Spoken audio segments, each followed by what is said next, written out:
सुप्रभात.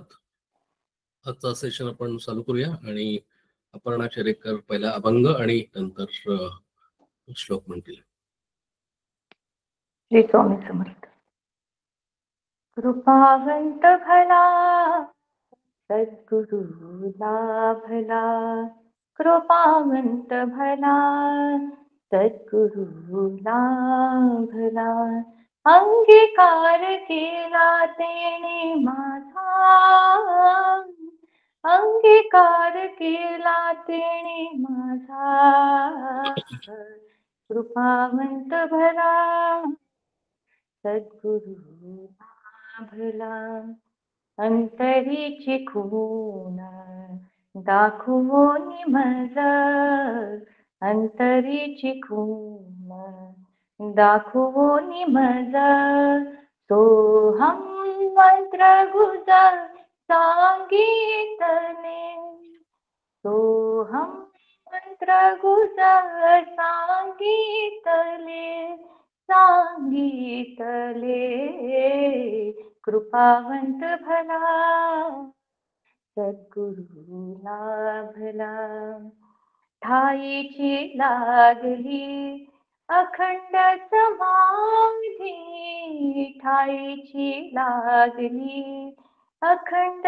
समाधी, संपली उपाधी आविडेची, संपली उपाधी आविडेची, कृपावंत भला सद्गुरु लाभला, कृपावंत भला सद्गुरु लाभला, स्वामी म्हणे देव सर्वत्र संचला, स्वामी म्हणे देव सर्वत्र संचला, संसार तो झाला मोक्षमय, संसार तो झाला मोक्षमय, कृपावंत भला सद्गुरु लाभला, कृपावंत भला सद्गुरु लाभला, अंगीकार केला तेने माझा, अंगीकार केला तेने माझा, कृपावंत भला सद्गुरु लाभला, कृपावंत भला सद्गुरु लाभला. प्रार्थना म्हणते. गणेश शारदा चैव सद्गुरु सज्जनस्तथा, आराध्य दैवत गुह्यं सर्वमे रघुनंदन, श्रीराम. गणेश शारदा सद्गुरु संत सज्जन कुळेश्वरू, सर्वही माझा रघुवीरू सद्गुरु रूपे, माझे आराध्य दैवत परम गुह्य गुह्यातीत, गुह्यपणाची मात नचले जेथे श्रीराम. ब्रह्मानंदं परमसुखदं केवलं ज्ञानमूर्तिं, द्वन्द्वातीतं गगनसदृशं तत्त्वमस्यादिलक्ष्यम्, एकं नित्यं विमलमचलं सर्वदे साक्षिभूतं, भावातीतं त्रिगुणरहितं सद्गुरुं तं नमामि. श्रीराम.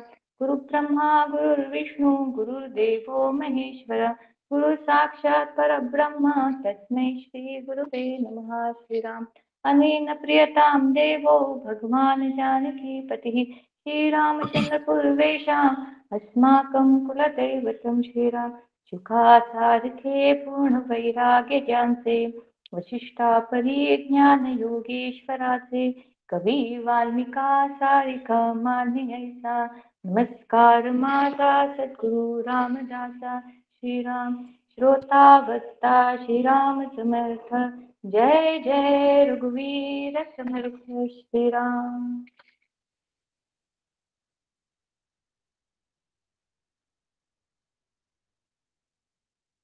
ओम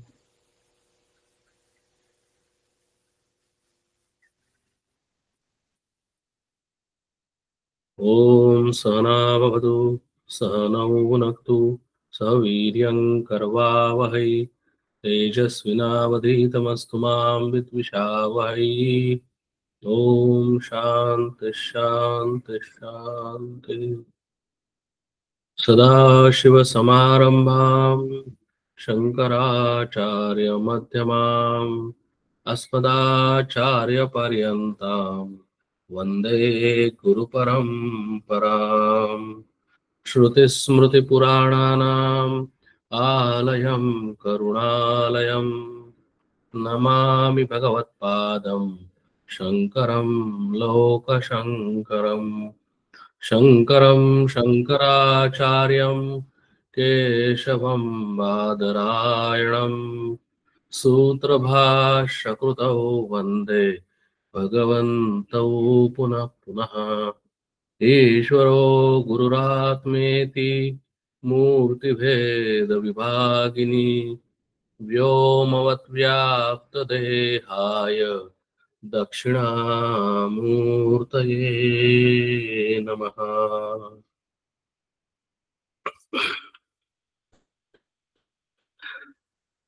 आपला 13वा दशक चालू आहे आणि दशकाचं नामरूप असं आहे. आणि नामरूप म्हणजे माझं स्वतःचं नाम म्हणजे नाव, विवेक, आणि हे काय जे दिसतंय ते सगळं रूप. आणि माझं स्वतःचं नाम आणि रूप या दोन उपाधीच्या साह्यानं मी आयुष्यभर, जन्मभर या जीवनामध्ये वावरत असतो. सर्वसाधारणपणे याच्या पलीकडे काही आहे असं कोणाचं फारसं महत्वही नसतं आणि त्याचं मान्यताही नसते. कारण जे काही दिसतं, नाम आणि रूप ही उपाधी किंवा नामरूप हे आम्हाला दिसतं. आणि जसं माझी उपाधी दिसते, माझं नामरूप मला दिसतं, तसंच इतरांचंही नामरूप मला दिसतं. आणि हेच सृष्टी आहे, हेच जग आहे असं आमचं सर्वसाधारणपणे, सर्वसामान्यतः सर्व लोकांचं मत असतं. पण आमचं शास्त्र किंवा समर्थ किंवा सर्व काही सद्गुरू किंवा तापणाने जो अभंग म्हणला की सद्गुरू हा भला आहे आणि त्याला आपल्या शिष्याचं भलं व्हावं असं वाटतं. भलं व्हावं म्हणजेच कल्याण व्हावं वाटतं. कल्याण व्हावं म्हणजेच त्या शिष्याला आनंद प्राप्त व्हावा असं वाटतं, शांतता प्राप्त व्हावी असं वाटतं. म्हणून तो शिष्याला बोध करतो. म्हणून समर्थांनी दासबोध हा कल्याण स्वामींच्या दा सांगितलं, पण कल्याण स्वामींच्या बरोबर आम्हाला सगळ्यांना हा बोध, दासबोध आम्हाला सगळ्यांना समर्थांनी सांगितलं. मग प्रश्न असा येतो की हा बोध सांगायचं कारण काय हो? आम्हाला आयुष्यामध्ये जर नाम आणि रूप आहे एवढं पर्यंत माहिती आहे, सगळ्यांना माहिती आहे, पण त्याच्या पलीकडे काही आहे का हे आम्हाला सगळ्यांना जाणून घ्यायची इच्छा असेलच असं नाही, किंवा जाणावं असं वाटतं असंही नाही. पण मग खरं शास्त्राचं खरं मर्म कुठे आहे?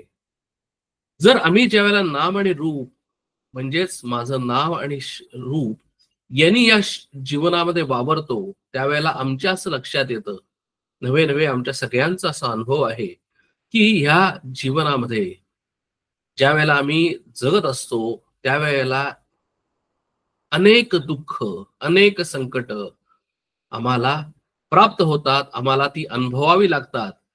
मध्येच कुठंतरी थोडंसं सुख मिळतं आणि बाकीच्या सर्व वेळेला आम्हाला दुःखांचा सामना, संकटांचा सामना असा करायला लागतो. आणि हा आमचा सगळ्यांचा जर अनुभव असेल तर याच्यातून बाहेर पडण्यासाठी काही मार्ग आहे का? जर आमचं जर जीवन जर आम्हाला शांततेने घालवायचं असेल, आनंदाने घालवायचं असेल, आत्मविश्वासाने घालवायचं असेल, तर मार्ग आहे का? आणि मार्ग असेल तर तो मार्ग कोणता आहे? आणि तोच मार्ग आम्हाला सद्गुरू सांगतात. सद्गुरूंशिवाय दुसरा कोणीही हा मार्ग सांगू शकत नाही. कारण का की सामान्यतः सर्वांना हा मार्ग माहिती असेलच असं नाही, आणि नुसता माहिती असेल तरी तो शब्दांनी माहिती असेल. सद्गुरूंना अनुभव आलेला असल्यामुळे, त्यांचं प्रचिती असल्यामुळे सद्गुरूंचा अनुभव हा शिष्याला शेवटपर्यंत घेऊन जातो. नवे नवे तो शिष्य हा गुरु सारखा होतो. म्हणजे बोध हा म्हणजे थोडक्यात समर्थ हे समर्थांसारखे झाले. म्हणजेच नारायण हा समर्थांची म्हणजे रामाची उपासना करत स्वतः राममय झाले आणि म्हणून समर्थांना समर्थ असं म्हणतात. म्हणून सद्गुरु हा बोध करतो शिष्याला ते याच कारणासाठी की तो शिष्य सुद्धा स्वतः हळूहळू हळूहळू शिष्यपण सोडून देऊन तो स्वतः गुरु व्हावा, म्हणजेच तो आनंदमय व्हावा, तो शांत व्हावा, तो आत्मविश्वासानं या जीवनामध्ये जगावा. कारण का की स्वतः ते सद्गुरु नामरूपाच्या पलीकडे गेलेले असतात आणि त्यांच्या कृपेने त्यांच्या उपासनेनी शिष्य सुद्धा स्वतः या नामरूपाच्या पलीकडे जातो. हाच या सगळ्या दशकाचा अभिप्राय आहे. आतापर्यंत जे सगळे समास सांगितले ते समर्थांनी याच अनुषंगाने सांगितलेले आहेत. काही वेळेला ज्ञान असेल, काही वेळेला वेगवेगळ्या पद्धतीने समर्थांनी समजावून सांगितलं असेल. आता समर्थ या समासामध्ये एक वेगळं स्वरूप सांगतात आणि ते म्हणजे काय आहे तर कहाणी निरूपण आहे. आपण आता ते मी शेअर करतो समास की आपल्या सगळ्यांना कहाणी म्हणजे गोष्ट आवडते. गोष्ट अतिशय सोपी असते. आपल्या सगळ्यांना ती गोष्ट आवडतेही. आम्हाला तत्वज्ञान नको असतं. गोष्ट असेल तर ती छान वाटते, सोपी वाटते आणि म्हणून आम्हाला सगळ्यांना गोष्टी रूपानं सगळं ऐकायला आवडतं. आणि म्हणून समर्थांनी आता परत ह्या समासामध्ये गोष्टी रूप असं तेच सांगितलेलं आहे. म्हणून 5वा समास हा कहाणी निरूपण आहे. म्हणजे आतापर्यंत 4 समास सांगितले ते ज्या पद्धतीने सांगितलं ते त्याच पद्धतीने आता तुम्हाला ते कहाणी रूपात सांगणार आहेत. आपण ते सुरुवात करू. समास 5वा कहाणी निरूपण. श्रीराम. कोणी एक दोघे जण पृथ्वी फिरती उदासीन काळ क्रमणे लागून कथा आरंभिली श्रीराम. आता हे दोघे कोण आहेत तर ते दोघे म्हणजे गुरु आणि शिष्य आहेत. सद्गुरु आणि शिष्य आहेत. नंतर आता बंद करा, आता नको बघाय. तर गुरु आणि शिष्य या दोघांचा फक्त इथे निरूपण आहे. आणि हे दोघे कसे आहेत तर कोणी एक दोघे जण पृथ्वी फिरती उदासीन. हे दोघे जण म्हणजेच गुरु आणि शिष्य संबंध पृथ्वीवर भ्रमण करतायत. आणि कशा पद्धतीने भ्रमण करतायत? आम्हाला काहीतरी पाहायचं आहे, आम्हाला काहीतरी बघायचं आहे, आम्हाला काहीतरी नवीन काहीतरी मिळणार आहे, अशा पद्धतीने आम्ही तीर्थाटन करतो, व्हेकेशन मध्ये जातो, वेगवेगळ्या ठिकाणी जातो. पण इथे समर्थ म्हणतात की ते दोघे जण कसे आहेत? उदासीन आहेत. उदासीन म्हणजे दगड नव्हे. उदासीन म्हणजे या संबंध सगळ्या भौतिक गोष्टीमध्ये असलेलं वैराग्य त्यांच्या अंगात आहे. आणि का ते आपण पाहणार आहोत. समर्थ म्हणतात की दोघ जण असे आहेत, गुरु शिष्य आहेत, काळक्रमणे लागून कथा आरंभिली श्रीराम. आता त्यांची कथा आता मी तुम्हाला सांगतो, गोष्ट तुम्हाला सांगतो. समर्थ म्हणतात श्रोता पुसे वक्तियाशी कहाणी सांगाजी बरविसी वक्ता म्हणे श्रोतयासी सावध ऐके श्रीराम. आता दोघ जण आहेत, एक शिष्य आहे, एक गुरु आहे. श्रोता पुसे वक्तयासी कहाणी सांगाजी बरविसी वक्ता म्हणे श्रोतयासी सावध ऐके श्रीराम. शिष्य गुरुला विचारतो, श्रोता वक्त्याला विचारतो की आम्हाला कहाणी सांगा, गोष्ट सांगा. आपण संबंध सगळ्या पृथ्वीवर वेगवेगळ्या वेळेला फिरतो आहे, पण जरा थोडस मनोरंजन होण्यासाठी आम्हाला एखादी कथा पाहिजे आहे. तर तेव्हा वक्ता म्हणजे समर्थ ही जी कहाणी आहे, ही स्टोरी आहे, ही जी गोष्ट आहे ती शिष्याला सांगतात. गोष्ट सुरू होते, कहाणी सुरू होते. एके स्त्री पुरुषे होती उभयतामध्ये बहुप्रीती एक रूपेची वर्तती भिन्न नाही श्रीराम.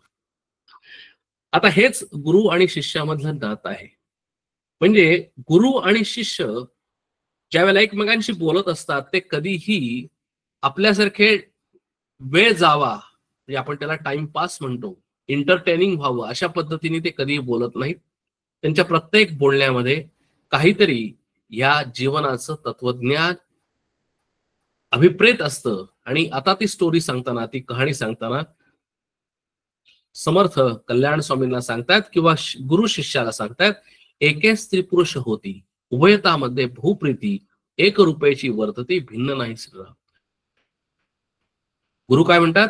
एक स्त्री पुरुष असतात, म्हणजेच एक पती पत्नी असतात असं आपण म्हणू. दोघांमध्ये अतिशय प्रेम असतं. आता आम्हाला काय वाटतं की अरे ही टिपिकल कथा आहे का काय, पण याच्यामध्ये लगेच समर्थ सांगतात एक रूपेची वर्तती भिन्न नाही श्रीराम. हे सगळ्यात जास्त महत्वाचं, की जरी ते स्त्री पुरुष होते, जरी ते पत्नी आणि पती असे दोघे जण होते, त्या दोघांमध्ये अतिशय प्रेम होतं असं जरी आम्हाला सांगितलं असलं तरीही इथं समर्थ सांगतात की दोन हे वेगळे नाहीत, ते एकच आहेत. एक रूपेची वर्तती भिन्न नाही श्रीराम. आणि म्हणून हे दोघं जण आहेत, पती पत्नी आहेत, स्त्री पुरुष आहेत, ते वेगळे नाहीत, ते एकच आहेत. म्हणजेच ते कोण आहेत, तर ते अर्धनारी नटेश्वर आहेत, म्हणजेच महादेव आहे. आणि म्हणून इथे परत एकदा आम्ही लक्षात ठेवायचं की ज्या वेळेला ही जी कहाणी आहे याची एकापासून सुरुवात झालेली आहे, तिथं एकच होतं आणि ते त्याच्यातून दोन निर्माण झाले. आणि ते दोन म्हणजे काय झाले, तर ते शिव आणि पार्वती असे दोघ जण निर्माण झाले. ते दिसतात दोन वेगवेगळे रूपानी, रूप आणि नाव दोन आहेत, पण ते आहेत एकच आहेत. म्हणून इथे म्हणतात की एक रूपेची वर्तती भिन्न नाही श्रीराम. हे अतिशय महत्वाचा पॉइंट आपण लक्षात ठेवला पाहिजे. कारण आपल्याला ज्यावेळेला स्त्री पुरुष असं ज्यावेळेला आम्ही शब्द वापरतो त्यावेळेला आमच्या डोळ्यासमोर नॉर्मल पद्धतीने पती पत्नींचे संबंध, नवरा बायकोचे संबंध, अशा पद्धतीचं आमच्या डोळ्यासमोर चित्र उभं राहतं. तर हे चित्र जे आहे ते एक अर्धनारी नटेश्वर म्हणजेच महादेव आणि एकच त्यांचंच असलेले दोन रूप म्हणजेच पार्वती आणि शिव. ते दोन वेगळे नाहीत, ते दोन एकच आहेत. आता मग पुढे काय झालं, ठीक आहे दोघ जण आहेत, शिव पार्वती आहेत. ऐसा काही काळ लोटला तयास एक पुत्र झाला, कार्य करता आणि भला सर्व विषयी श्रीराम. म्हणजे काही काळ असा लोटला आणि नेहमीप्रमाणे आपल्या पण डोळ्यासमोर हे चित्र येत असेल की काही काळ लोटला, लग्न झालं, पती पत्नी आहेत, तयास एक पुत्र झाला. कारण गृहस्थाश्रमाचा पहिला माइलस्टोन म्हणजे लग्न आणि दुसरा माइलस्टोन म्हणजे पुत्र होणं. त्याच पद्धतीने समर्थ इथं कहाणी सांगतात, गोष्ट सांगतात. तयास एक पुत्र झाला, कार्य करता आणि भला सर्व विषय श्रीराम. हा मुलगा कोण, तर हा मुलगा म्हणजे विष्णू. आता आम्हाला लगेच आमच्या मनामध्ये शंका येईल की अरे शिव पार्वती इथं तर म्हणलेले आहेत आणि त्यांचा पुत्र विष्णू असं कसं काय. कारण आणि आता पुढे पण पाहूया, म्हणजे आपण आपल्याला अजून कळेल की ते पुढे त्यासही झाला कुमर, तो पित्याहुनी आतुर, काही तदर्थ चतुर, व्यापकपणे सगळं. म्हणजे विष्णूला अजून एक पुत्र झाला, पुढे त्यासही झाला कुमर, तो पित्याहून आतुर. आता बघा ही गोष्ट आहे, आपण गोष्टी रूपानं ते ऐकायचं आहे. त्यामुळे गोष्टी रूपाने जर आपण पाहिलं तर समर्थ म्हणतात, गुरु म्हणतात की एक शिवपार्वती होते, त्यांचा एक पुत्र झाला तो विष्णू. तो कसा आहे, सात्विक आहे, तो भला आहे, कार्यकर्ता आहे, सात्विक आहे. त्याला मुलगा झाला, तो पित्याहून आतुर, म्हणजे कोण, तो रजोगुणी आहे, म्हणजेच तो ब्रह्मदेव आहे. आणि आपल्या सगळ्यांना माहिती आहे की ब्रह्मा विष्णू महेश हे तीन जण आहेत, ते तीन सत्व रज तम रिप्रेझेंटेशन करतात. त्यामुळे विष्णू म्हणजे सत्वगुण प्रधान, ब्रह्माजी म्हणजे रजोगुण प्रधान आणि रुद्र शंकर हे तमोगुण प्रधान. आणि तेच घेऊन इथं सांगताहेत. आणि आपल्याला थोडंसं आता इथं कळेल की ज्या वेळेला शास्त्रामध्ये पुरुष आणि प्रकृती हा शब्द वापरला जातो, त्याच वेळेला पुरुष आणि प्रकृती हे दोन वेगळे नाहीत, ते एकच आहेत. आणि तेच म्हणजे महादेव आणि पार्वती आहे. आणि म्हणून ज्या ज्या ठिकाणी ज्या वेळेला पार्वती किंवा महामाया किंवा जगदंबा असा ज्या वेळेला शब्द वापरला जातो, त्यावेळेला तिचं स्वतःची रूप महालक्ष्मी, महासरस्वती आणि महामाया किंवा महाजगदंबा किंवा महादुर्गा, महाकाली अशा पद्धतीने तिची ही तीन रूप आहेत. तशीच सत्वगुण प्रधान विष्णू, रजोगुण प्रधान ब्रह्माजी आणि तमोगुण प्रधान शंकर, म्हणजे ब्रह्मा विष्णू महेश ही तीन रूप झाली. म्हणजे एका अर्धनारी नटेश्वराची ही तीन वेगवेगळी, म्हणजे टोटल 6 जण झाले. बरोबर आहे. पण आता हे 6 जण म्हणजे 6 जण खरोखर नामरूपाने वेगळे आहेत का? नामरूपाने वेगळे आहेत म्हणून तर आपण त्याला वेगवेगळ्या पद्धती पूजा करतो. म्हणजे विष्णूची वेगळ्या पद्धतीने पूजा करतो, महालक्ष्मीची वेगळ्या पद्धतीने पूजा करतो. अशा पद्धतीने आपण त्यांचं ज्यावेळेला नामरूप ज्यावेळेला घेतो, त्यावेळेला त्यांची वेगवेगळ्या पद्धतीची पूजा आपण करतो. कारण का ते नामरूपामध्ये आहेत, ते सगुणामध्ये आहेत, म्हणून आम्ही त्यांची त्या पद्धतीने पूजा करतो. आता ब्रह्मा विष्णू महेश हे 3 वेगवेगळे आहेत का हो? तर ते ब्रह्मा विष्णू महेश सुद्धा खरं एकच आहेत. पण ते आम्हाला वेगवेगळे का वाटतात? आता हे आम्हाला समजून कसं घ्यायचं? तर ज्यावेळेला मी स्वतःला विवेक म्हणतो, त्यावेळेला त्या विवेकाला सुद्धा वेगवेगळी नावं आहेतच. माझा मुलगा मला बाबा म्हणतो, माझा भाचा मला मामा म्हणतो, माझा पुतण्या मला काका म्हणतो. मी ज्यावेळेला बाहेर जातो त्याला मला वेगवेगळ्या पद्धतीने नावं उच्चारली जातात. जरी मला नावं वेगवेगळी असली तरी सुद्धा मी एकच आहे हे आम्हाला लक्षात ठेवायचं. आणि म्हणून इथं बऱ्याच वेळेला असा शंका निर्माण होण्याची शक्यता आहे की विष्णूचा पुत्र ब्रह्माजी कसा आणि ब्रह्माजीचा पुत्र हा शंकर कसा कसा इथं समर्थांनी का असं म्हणलं असेल. तर ही कथा आम्हाला समजून येण्यासाठी सांगितलेली आहे की महादेव म्हणजे महादेव आणि पार्वती यांचा पुत्र हा आहे विष्णू. विष्णूचा पुत्र आहे ब्रह्माजी. आणि म्हणून त्याला इथं काय म्हणले तर पुढे त्यासही झाला कुमार तो पित्याहुनी आतुर काही तदर्थ चतुर व्यापकपणे नाम. कारण समर्थांना काहीतरी स्पेसिफिकली सांगायचं आहे म्हणून समर्थांनी गोष्ट सांगायला आरंभ केलेला आहे. तर तो कोण आहे? विष्णूचा पुत्र ब्रह्माजी हा कोण आहे? तर तो पित्याहुनी आतुर आहे. म्हणजे विष्णूपेक्षा सुद्धा ब्रह्माजी रजोगुण असल्यामुळे, रजोगुण प्रधान असल्यामुळे त्याने ऍक्शन ओरिएंटेड आहे. ऍक्शन ओरिएंटेड असल्यामुळे त्यांना सारखं काहीतरी करायला पाहिजे म्हणून काहीतरी त्यांना आवश्यक आहे. म्हणून त्यांनी सांगितलं की तेणे व्याप उदंड केला कन्यापुत्र व्याला उदंड लोक संचिला नाना प्रकारे श्रीराम. म्हणून असं म्हटलं जातं की ही जी सगळी सृष्टी आहे आम्ही सर्वजण हे मिस्टर ब्रह्माजी यांच्यापासून निर्माण झालेलो आहोत. आणि म्हणून त्याला इथं म्हणलेलं आहे की तेणे व्याप उदंड केला म्हणजे या कोणी ब्रह्माजीनी खरं होता एकच पण तेणे व्याप उदंड केला बहुत कन्यापुत्र व्याला उदंड लोक संचिला नाना प्रकारे श्रीराम. म्हणून मी काय केलं मिस्टर ब्रह्माजींनी अनेक वेगवेगळ्या मुलांची म्हणजे थोडक्यात चेन रिॲक्शननी त्यांची मुलं त्यांची मुलं त्यांची मुलं त्यांची मुलं अशी करत करत करत असे आपण जे सगळे झालेलो आहोत तर त्या एका ब्रह्माची पासून किंवा त्या एका विष्णू पासून झालेलो आहोत असं इथं समर्थ सांगतात. मग पुढे सांगतात की अरे त्याचा पुत्र ज्येष्ठ तो अज्ञान आणि रागीट अथवा चुकता नीट संहार करी श्रीराम. म्हणून आम्हाला कळावं म्हणून तमोगुण प्रधान कुणाचा पुत्र तर त्या ब्रह्माजीचा पुत्र त्याचा पुत्र ज्येष्ठ तो अज्ञान आणि रागीट. म्हणून तमोगुण प्रधान म्हणजे शंकर हा अज्ञानी आहे आणि रागीट आहे. तमोगुण प्रधान आहे म्हणजे तमोगुणाचे गुण आहेत. काय गुण आहेत तर तमोगुण असलेला प्रधान असलेला माणूस हा अज्ञानी असतो आणि तो रागीट असतो. त्याच्यामध्ये आळस जास्त भरलेला असतो आणि म्हणून तो इथे शंकर रुद्र इथे झालेला आहे. त्याचं काम काय आहे त्याला पोर्टफोलिओ कुठला दिलेला आहे अथवा चुकता नीट संहार करी. जिथं जिथं ज्यावेळेला संहार करायची गोष्ट असते जिथं जिथं लय करायची असती गोष्ट असते जिथं जिथं या सृष्टीचा संहार अपेक्षित असतो त्यावेळेला रुद्र किंवा शंकर हे ऍक्टिव्ह झालेले असतात. पिता उगाच बैसेला लेके बहुत व्याप केला सर्वज्ञ जाणता भला ज्येष्ठ पुत्र श्रीराम. पिता उगीच बैसला म्हणजे कोण तर महादेव शांतपणानं बसलेले आहेत पण त्यांना असं दिसतंय की लेकांनी आपल्याच पुत्रांनी भरपूर व्याप केलेला आहे.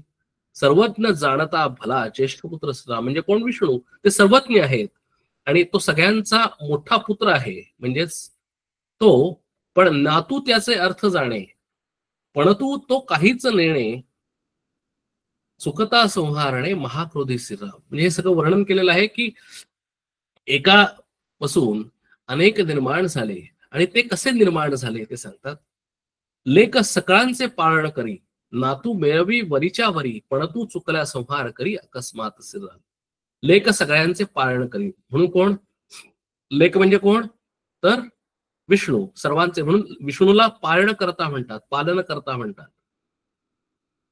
म्हणजे या सगळ्या सृष्टीचं पालन करता कोण आहेत तर विष्णू आहेत. का विष्णू आहेत? आणि म्हणूनच ज्या ज्या वेळेला पृथ्वीमध्ये, ज्या ज्या वेळेला सृष्टीमध्ये ज्या वेळेला मोठा प्रॉब्लेम येतो, यदा यदा ही धर्मस्य ग्लानिर्भवति भारत, अशी ज्या वेळेला सिच्युएशन येते त्यावेळेला या सृष्टीची, या पृथ्वीची पालन करता कोण आहेत तर विष्णू असल्यामुळे ते वेगवेगळे अवतार घेतात आणि या सगळ्या सृष्टीला इथून बाहेर काढतात.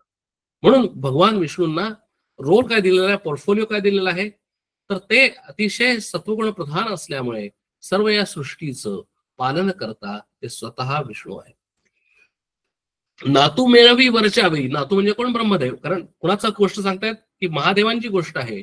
नातू मेळवी वरीच्या वरी पण तू चुकल्या संहार करी अकस्मात श्रीराम. नातू म्हणजेच ब्रह्मदेव, ब्रह्मदेवाचं काम एकच, रजोगुण असल्यामुळे ऍक्शन, त्यामुळे काय की अनेक प्रकारे वेगवेगळ्या प्रकारे नामरूपांची अनेक माणसं तयार करणं. म्हणजे थोडक्यात हा माणसं नुसतंच माणसं नाहीत, त्याच्यामध्ये पशु आहेत, पक्षी आहेत, वृक्ष लता वेली, सर्व सृष्टीमध्ये जे जे काही जीव जंतू आहेत ते तयार करण्याचं काम, ऍक्शनचं काम, रजोगुणाचं काम हे ब्रह्मांडीच आहे. पण तू चुकल्या संहार करी अकस्मात श्रीराम. आणि त्या सगळ्यांचं कारण हे नक्कीच आहे की ज्या वेळेला करता आहे म्हणजे जन्म आहे त्याला मृत्यू आहे. म्हणून हा एक अतिशय महत्वाचा पॉइंट इथे समर्थ सांगताना विसरत नाहीत की ज्या ज्या वेळेला इथे हे सत्व, रज आणि तम हे तीन गुण येतात त्या त्या वेळेला तिथे जन्म आणि मृत्यू आहे. जन्म म्हणजे सुरुवात आहे आणि मृत्यू म्हणजे शेवट आहे. म्हणून इथे समस्त म्हणतात की पण तू चुकल्या संहार करी अकस्मात श्रीराम. म्हणजे इथं आम्हाला काय दिसतं तर जन्म आणि मृत्यूची फेऱ्या दिसतात. मग आता ती स्टोरी पुढे जाते. काय झालं मग पुढे? नेमस्तपणे वंश वाढाला, विस्तार उदंडची झाला, ऐसा बहुत काळ गेला, आनंद रूप श्रीराम. आता आपल्याला पण माहिती आहे की ज्या वेळेला आपलं लग्न होतं, काही काळ आपण छान आनंदामध्ये संसार करतो, प्रपंच करतो, मग मुलं बाळ होतात, मग त्याच्यामध्ये आम्ही गढून जातो, कारण त्या मुलाबाळांचं सगळं करण्यातच 10, 12, 15 वर्ष जातात, 20 वर्ष जातात. आणि मग ते जरा थोडेसे शाळा शिकून झाल्यानंतर, मोठे झाल्यानंतर ते स्वतः कॉलेजला जातात. ते कॉलेजला झाल्यानंतर मग त्यांचं लग्न होतं आणि त्यांचं लग्न झाल्यानंतर असा एक संसार, प्रपंच आपला वाढत जातो. त्यामुळे सुरुवातीचा जो काळ असतो, काही काळ हा आनंदरूप असतो, अतिशय छान सगळं चाललेलं असतं, मुलं बाळ नातवंड असं. म्हणून ते समर्थ म्हणतात की ऐसा बहुत काळ गेला, आनंद रूप श्रीराम. विस्तार वाढला गणवेना, वडिलास कोणीच मानिना, परस्पर किंत मना, बहुत पडिला श्रीराम. आता आपण इमॅजिन करायचं आहे की जसं जसं दिवस जातात, काही वर्ष जातात, विस्तार वाढतो, नातू पणतू असं होतात, त्यावेळेला काय होतं की जो पणतू आहे वडिलास कोणीच मानेना. कारण वडील आता वृद्ध झालेले आहेत, त्यांना आता काही करता येत नाही, शरीर गलितगात्र झालेले आहेत, रिटायर्ड झालेले आहेत, त्यामुळे आता वडिलास कोणीच मानेना. म्हणजे कोण? आता जे वडील होते ह्या स्टोरीतले, आता आपण कथेकडे लक्षात घेऊया की ब्रह्मा विष्णू महेश, म्हणजे विष्णू, ब्रह्मा आणि शंकर ह्या तीन जे आहेत की मुलगा, नंतर त्याचा मुलगा आणि त्याचा मुलगा, असे जे 3 जण आहेत ह्याच्यातले वडिलास कोणीच मानेना. आणि मग कसं झालं की कोणीच, मग काय झालं, परस्पर किंत मना, बहुत पडिला श्रीराम. उदंड घरकळो लागला, तेणे कित्येक संहार झाला, विपट पडिले थोर थोराला, बेबंद झाले श्रीराम. बघा, म्हणजे आता काही वर्ष गेल्यानंतर काय होतं की प्रचंड मोठ्या प्रमाणावर प्रपंच निर्माण झाला. प्रपंच म्हणजे थोडक्यात भरपूर माणसं या सृष्टीमध्ये निर्माण झाली. बघा की पूर्वीच्या काळामध्ये आपली सुद्धा देशाची लोकसंख्या किती वाढती आहे ते आपल्याला लक्षात येईल त्याच्यावरून की या सृष्टीमध्ये सुद्धा काही वर्ष गेल्यानंतर, गेल्या 50, 100, 80, हजारो वर्षामध्ये आता आपण काय ते 6 to 7 बिलियन आपली या पृथ्वीची माणसांची संख्या आहे. पण ज्यावेळेला एवढ्या मोठ्या प्रमाणावर संख्या होते त्यावेळेला ऑटोमॅटिकली तिथे अनेक प्रश्न निर्माण होतात. कुणी कुणाला विचारत नाही, वडिलांना विचारत नाही. प्रत्येक जण आपापल्या पद्धतीने बघायला लागतो. ज्याला आपण सुद्धा म्हणतो की ज्याला छान छोटंसं कुटुंब असतं त्यावेळेला सगळ्यांचा एकमेकांमध्ये विश्वास असतो, सगळ्यांचं एकमेकांच्यावर प्रेम असतं. पण इतका मोठ्या प्रमाणावर जर घराचाच विस्तार झाला, घरामध्ये अनेक माणसं आले आणि त्यामध्ये कुणीच कुणाला प्रत्येक वेळेला, आता आपण सुद्धा आपण आत्ते काका असे जर पद्धतीने जर विचार केला तर सगळ्यांच्या बरोबर असले आपले सगळे संबंध असतीलच असं नाही. म्हणून इथे विचार आपल्याला समर्थ करायला सांगतात या गोष्टीच्या आधाराने, की गोष्ट सांगतायत ब्रह्मा विष्णू महेश यांची, गोष्ट सांगतायत की त्यांचं वंश वाढला, पण आम्हाला त्याच्यापासून विचार करायला सांगतायत की जसं आमच्या घरामध्ये आहे, जसा आमचा वंश वाढतो आहे, तसंच ब्रह्मा विष्णू महेश यांचा सुद्धा वंश वाढतो आहे. म्हणजेच या सृष्टीचा सुद्धा विस्तार झाला. आणि विस्तार झाल्यानंतर काय झालं तर उदंड घर कळू लागला, त्याने कित्येक संहार झाला, विपट पडिले थोर थोराला, बेबंद झाले सदा. म्हणून आपल्या पण म्हणतात की ज्याला 7 पिढ्या ज्यावेळेला म्हणल्या जातात त्यावेळेला 7 पिढ्यांच्या नंतर परत सर्व काही परत पूर्ववत म्हणजे चालू होतं. म्हणजे काही पिढ्या आमच्या, आता बघा, काही पिढ्या खूप एंटरप्रेनर असतात. म्हणजे थोडक्यात काय की खूप उत्साह असतो, खूप कष्ट करतात, पण कष्ट केल्यानंतर त्यांची मुलं, त्यांची नातवंड ती तेवढ्याच कष्टानं वाढतील असं नाही, कारण त्यांना they born with a silver spoon in their mouth.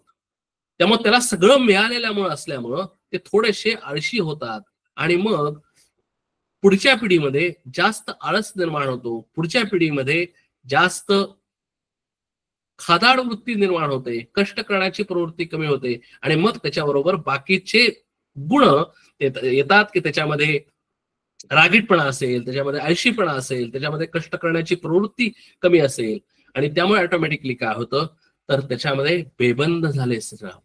म्हणजे कुणाचा लगाम राहत नाही, कुणाचा लगाम राहिला म्हणजे देयर इज नो कंट्रोल, आणि कंट्रोल होत नाही, तेव्हा ऑटोमॅटिकली काय होतं संहार होतो, म्हणजेच नाश होतो, विनाश होतो. आणि म्हणून इथे म्हणतात की निर्णपणे भरी भरले मग ते अवघेच संहारले, जैसे यादव निमाले उन्मत्तपणे सगळं.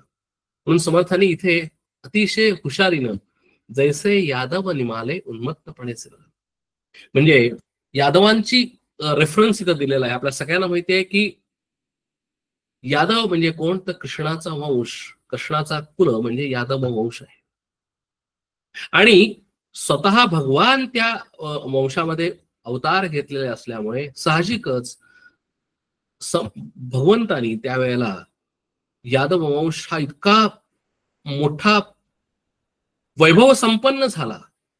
द्वारका ज्यावेळेला भगवंतानी ज्यावेळेला साकारली त्यावेळेला त्याच्या द्वारकेचं वैभव आणि त्याच्या अनुषंगाने संबंध सगळ्या यादवांचं वैभव सगळीकडे पसरलं.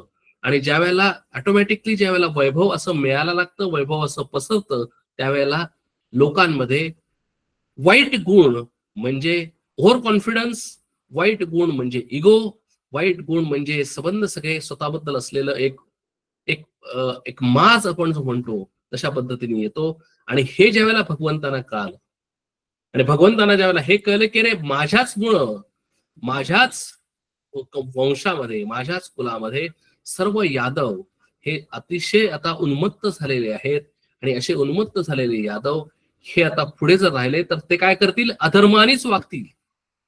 कारण ज्या ज्या वेळेला आमच्यामध्ये अतिशय जास्त संपत्ती येते, आमच्यामध्ये अतिशय जास्त पोझिशन्स येतात, म्हणजे एक अतिशय ऑथॉरिटी येते, त्यावेळेला वाईट गुण येतात, उन्मत्तपणा येतो. आणि तसंच यादवांचं झालं आणि म्हणून भगवंतानी यादवांचा नाश केला. स्वतःच्या डोळ्यात देखत भगवंतानी स्वतः अवतार संपवण्याच्या आधीच सर्व यादवांना, म्हणजे उद्धव फक्त एकच यादव शिल्लक राहिला, बाकीच्या सर्व यादवांचा नाश केला, स्वतःच नाश केला, स्वतःच आपल्या कुळाचा नाश केला.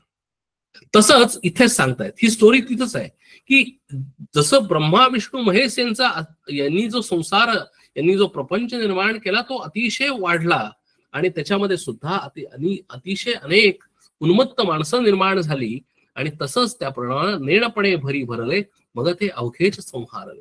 म्हणून त्या सगळ्यांचा संहार झाला. हेच सृष्टीचं एक सर्कल आहे. म्हणजे जिथून स्टार्टिंग पॉइंट आहे तिथपर्यंत येतं. म्हणजे सर्कल सुद्धा जर बघितलं तर एका पॉइंट पासून चालू होतो, सर्व सर्कल पूर्ण होतं आणि परत ते सर्कल तिथं आहे तिथंच येतं. म्हणजे थोडक्यात जिथं आम्ही होतो तिथंच येतो. म्हणजे पहिल्यांदा we are at the starting point, नंतर एक्सपान्शन, आणि then again destruction, and then again come to the same starting point. That is how the circle is, that is how this सृष्टी इज, that is how this universal cosmos is. म्हणजे ह्याच्यामध्ये अनेक वर्ष लागतील. अनेक आमच्या स्वतःच्या लेवलला जर बघितलं तर काही वर्ष, एक 50 वर्ष, 60 वर्ष, 70 वर्ष. म्हणजे आमचा जर वंश घेतला, आमची मुलं, आमची नातवंड असं जर घेतलं तर त्याच्यामध्ये सुद्धा अनेक काही 7 पिढ्यानंतर परत पूर्वीसारखं चालू होतं. तसं जर या सृष्टीमध्ये जर विचार केला तर अनेक हजारो वर्ष इथे ह्या संहार, जन्म मृत्यू, उत्पत्ती, स्थिती आणि संहार हे चालू आहे. हे आपल्याला सांगायचं कारण काय, की तुम्ही आपण जे मागच्या रविवारी सुद्धा बघितलं होतं तोच विचार आहे इथे, की एक मोठा एक विजन. म्हणजे आम्ही ज्यावेळेला बघतो त्यावेळेला आम्ही फक्त दरवेळेला विचार करतो की माझं रूप आणि माझं नाव. माझं रूप म्हणजे काय, तर माझं रूप म्हणजे 5 फूट 8 इंच असणारं माझं रूप. So we become so selfish, किंवा वी बिकम सो स्मॉल, की आमची बघण्याची दृष्टी सुद्धा छोटी होते. पण म्हणून समर्थ येत आम्हाला दृष्टी आमची विस्तारतात. म्हणजे थोडक्यात काय, की हे ज्याला मी सृष्टीचा विचार करतो त्याला फक्त माझा विचार करायचा नाही, तर या सृष्टीमध्ये म्हणजे याच पृथ्वीवर असणाऱ्या सर्वांचा विचार करायचा. आणि म्हणून इथे म्हणतात की बापलेक पणतू दातू पणतू, सगळ्यांचा झाला निपातू, कन्यापुत्र हेतू मातू, अणुमात्र नाही सगळा. म्हणजे काय झालं सगळ्यात शेवटी, म्हणजे सगळं निर्माण झालं. कोण, बाप लेक नातू पणतू. म्हणजे कोण, बाप म्हणजे विष्णू, बाप म्हणजे आधी हे महादेव, नंतर लेक म्हणजे विष्णू, नंतर नातू म्हणजे ब्रह्मदेव, आणि पंटू म्हणजे शंकर. सगळ्यांचा निपात झाला. म्हणजे थोडक्यात काय, की कुणीच शिल्लक राहिलं नाही. कन्यापुत्र हेतू मातू, अणुमात्र नाही सिरा. म्हणजे थोडक्यात काय, की जे सगळे निर्माण झालेले होते, सांगण्याचा मुद्दा हाच आहे. गोष्टीमध्ये मॉरल ऑफ द स्टोरी काय आहे, की या सगळ्यांचा, म्हणजे जरी हे सगळे देव आहेत तरी सुद्धा या सगळ्यांचा निपात झाला, संहार झाला. आता कुणीच शिल्लक राहिले नाही. सांगण्याचा मुद्दा काय आहे, की अहो इथे ब्रह्मा विष्णू महेश यांचा सुद्धा जन्म होतो आणि यांचा सुद्धा निपात म्हणजे संहार होतो. तिथं आम्ही कोण? म्हणून माझा सुद्धा जन्म आहे आणि मला सुद्धा संहार आहे. ज्या वेळेला मी हा विचार करतो त्यावेळेला मी थोडासा माझा अहंकार, माझा अभिमान खाली येतो. आम्ही उन्मत्त का होतो? आम्ही अभिमानी का होतो? आमच्यामध्ये एवढा मोठा इगो का निर्माण होतो? याचं कारण असं आहे की आम्हाला असं वाटतं, मला असं वाटतं की मला अनिर्बंध सत्ता आहे, मला अनिर्बंध मी या सृष्टीमध्ये जगणार आहे. सो म्हणून then I take things for granted. म्हणून इथं समर्थ इथं आम्हाला स्पष्टपणाने या स्टोरी मधून सांगतात, या कथेमधून सांगतात की अरे जर ब्रह्मा विष्णू महेश यांचा सुद्धा जन्म आणि मृत्यू आहे तर तू कोण आहेस? ब्रह्मा विष्णू महेश यांचा जन्म आणि मृत्यू याच्यामध्ये 10,000 20,000 एवढी वर्ष आहेत. तुझ्यासाठी you are dot in this universe. तुझ्यासाठी तू किती दिवस जगशील फार फार तर 20 30 40 50 60 70 80 90 100. एखाद्या माणसाने 100 गाठली की आपण आता आजकाल त्याचं सेलिब्रेशन केवढा 100 गाठली. म्हणजे एखादाच माणूस 100 गाठतो. म्हणजे थोडक्यात काय की आम्ही सर्वजण 98% 99% of the people will be gone before 100. म्हणजे इथं सांगण्याचा मुद्दा आहे की जन्म आणि मृत्यू हे या सृष्टीचं नियम आहे. आणि म्हणून इथे म्हणतात की ऐसी कहाणी जो विवरला तो जन्मापासून सुटला, श्रोता वक्ता धन्य झाला प्रचितीने स्नाम. कारण हे आम्हाला, ही स्टोरी आम्हाला कळते. आणि ही जी स्टोरी किंवा ही कहाणी किंवा ही गोष्ट कशासाठी सांगितली? टाइमपास म्हणून नाही, एंटरटेनिंग म्हणून नाही, तर आम्हाला या जन्म मृत्यूच्या सायकल मधून, या जन्म मृत्यूच्या फेऱ्यामधून सुटण्यासाठी सांगितली. मग कसं त्याचा उपयोग होतो ते आता पुढे सांगतात. ऐसी कहाणी जो विवरला तो जन्मापासून सुटला, श्रोता वक्ता धन्य झाला प्रचितीने स्नाम. म्हणून तिथे समर्थ म्हणतात की जो ऐकणार आहे आणि जो सांगणार आहे दोघही धन्य झाले. कशाने? अनुभूतीने. म्हणजेच प्रचितीने धन्य झाले. का? ऐसी कहाणी अपूर्व जे ते उदंड वेळ होत जाते, इतके बोलोनी गोसावी ते निवांत झाले सगळं. अशी जी कहाणी आहे उदंड वेळा घडते, ही अपूर्व कहाणी आहे असं म्हणून ते श्रोता म्हणजेच गोसावी म्हणजेच गुरु शांत झाले. मग कशासाठी गोष्ट सांगितली? पुढे सांगतात की आमची कहाणी सरो, तुमचे अंतरी भरो, ऐसे बोलणे विवरो कोणीतरी श्रीराम. म्हणून इथं सांगतात की आता कहाणी पास झाली की तुम्ही तुमच्या अंतःकरणामध्ये साठवून घ्या. का साठवून घ्या?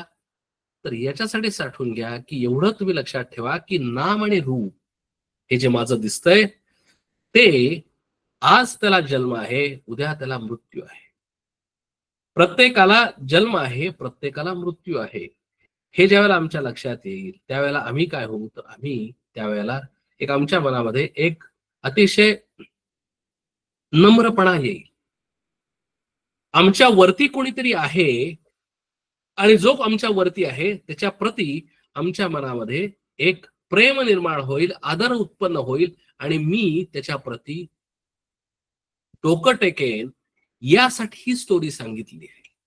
बघा, या स्टोरीचा उद्देश काय आहे? उद्देश एकच आहे की माझ्या वरती सुद्धा कोणीतरी आहे.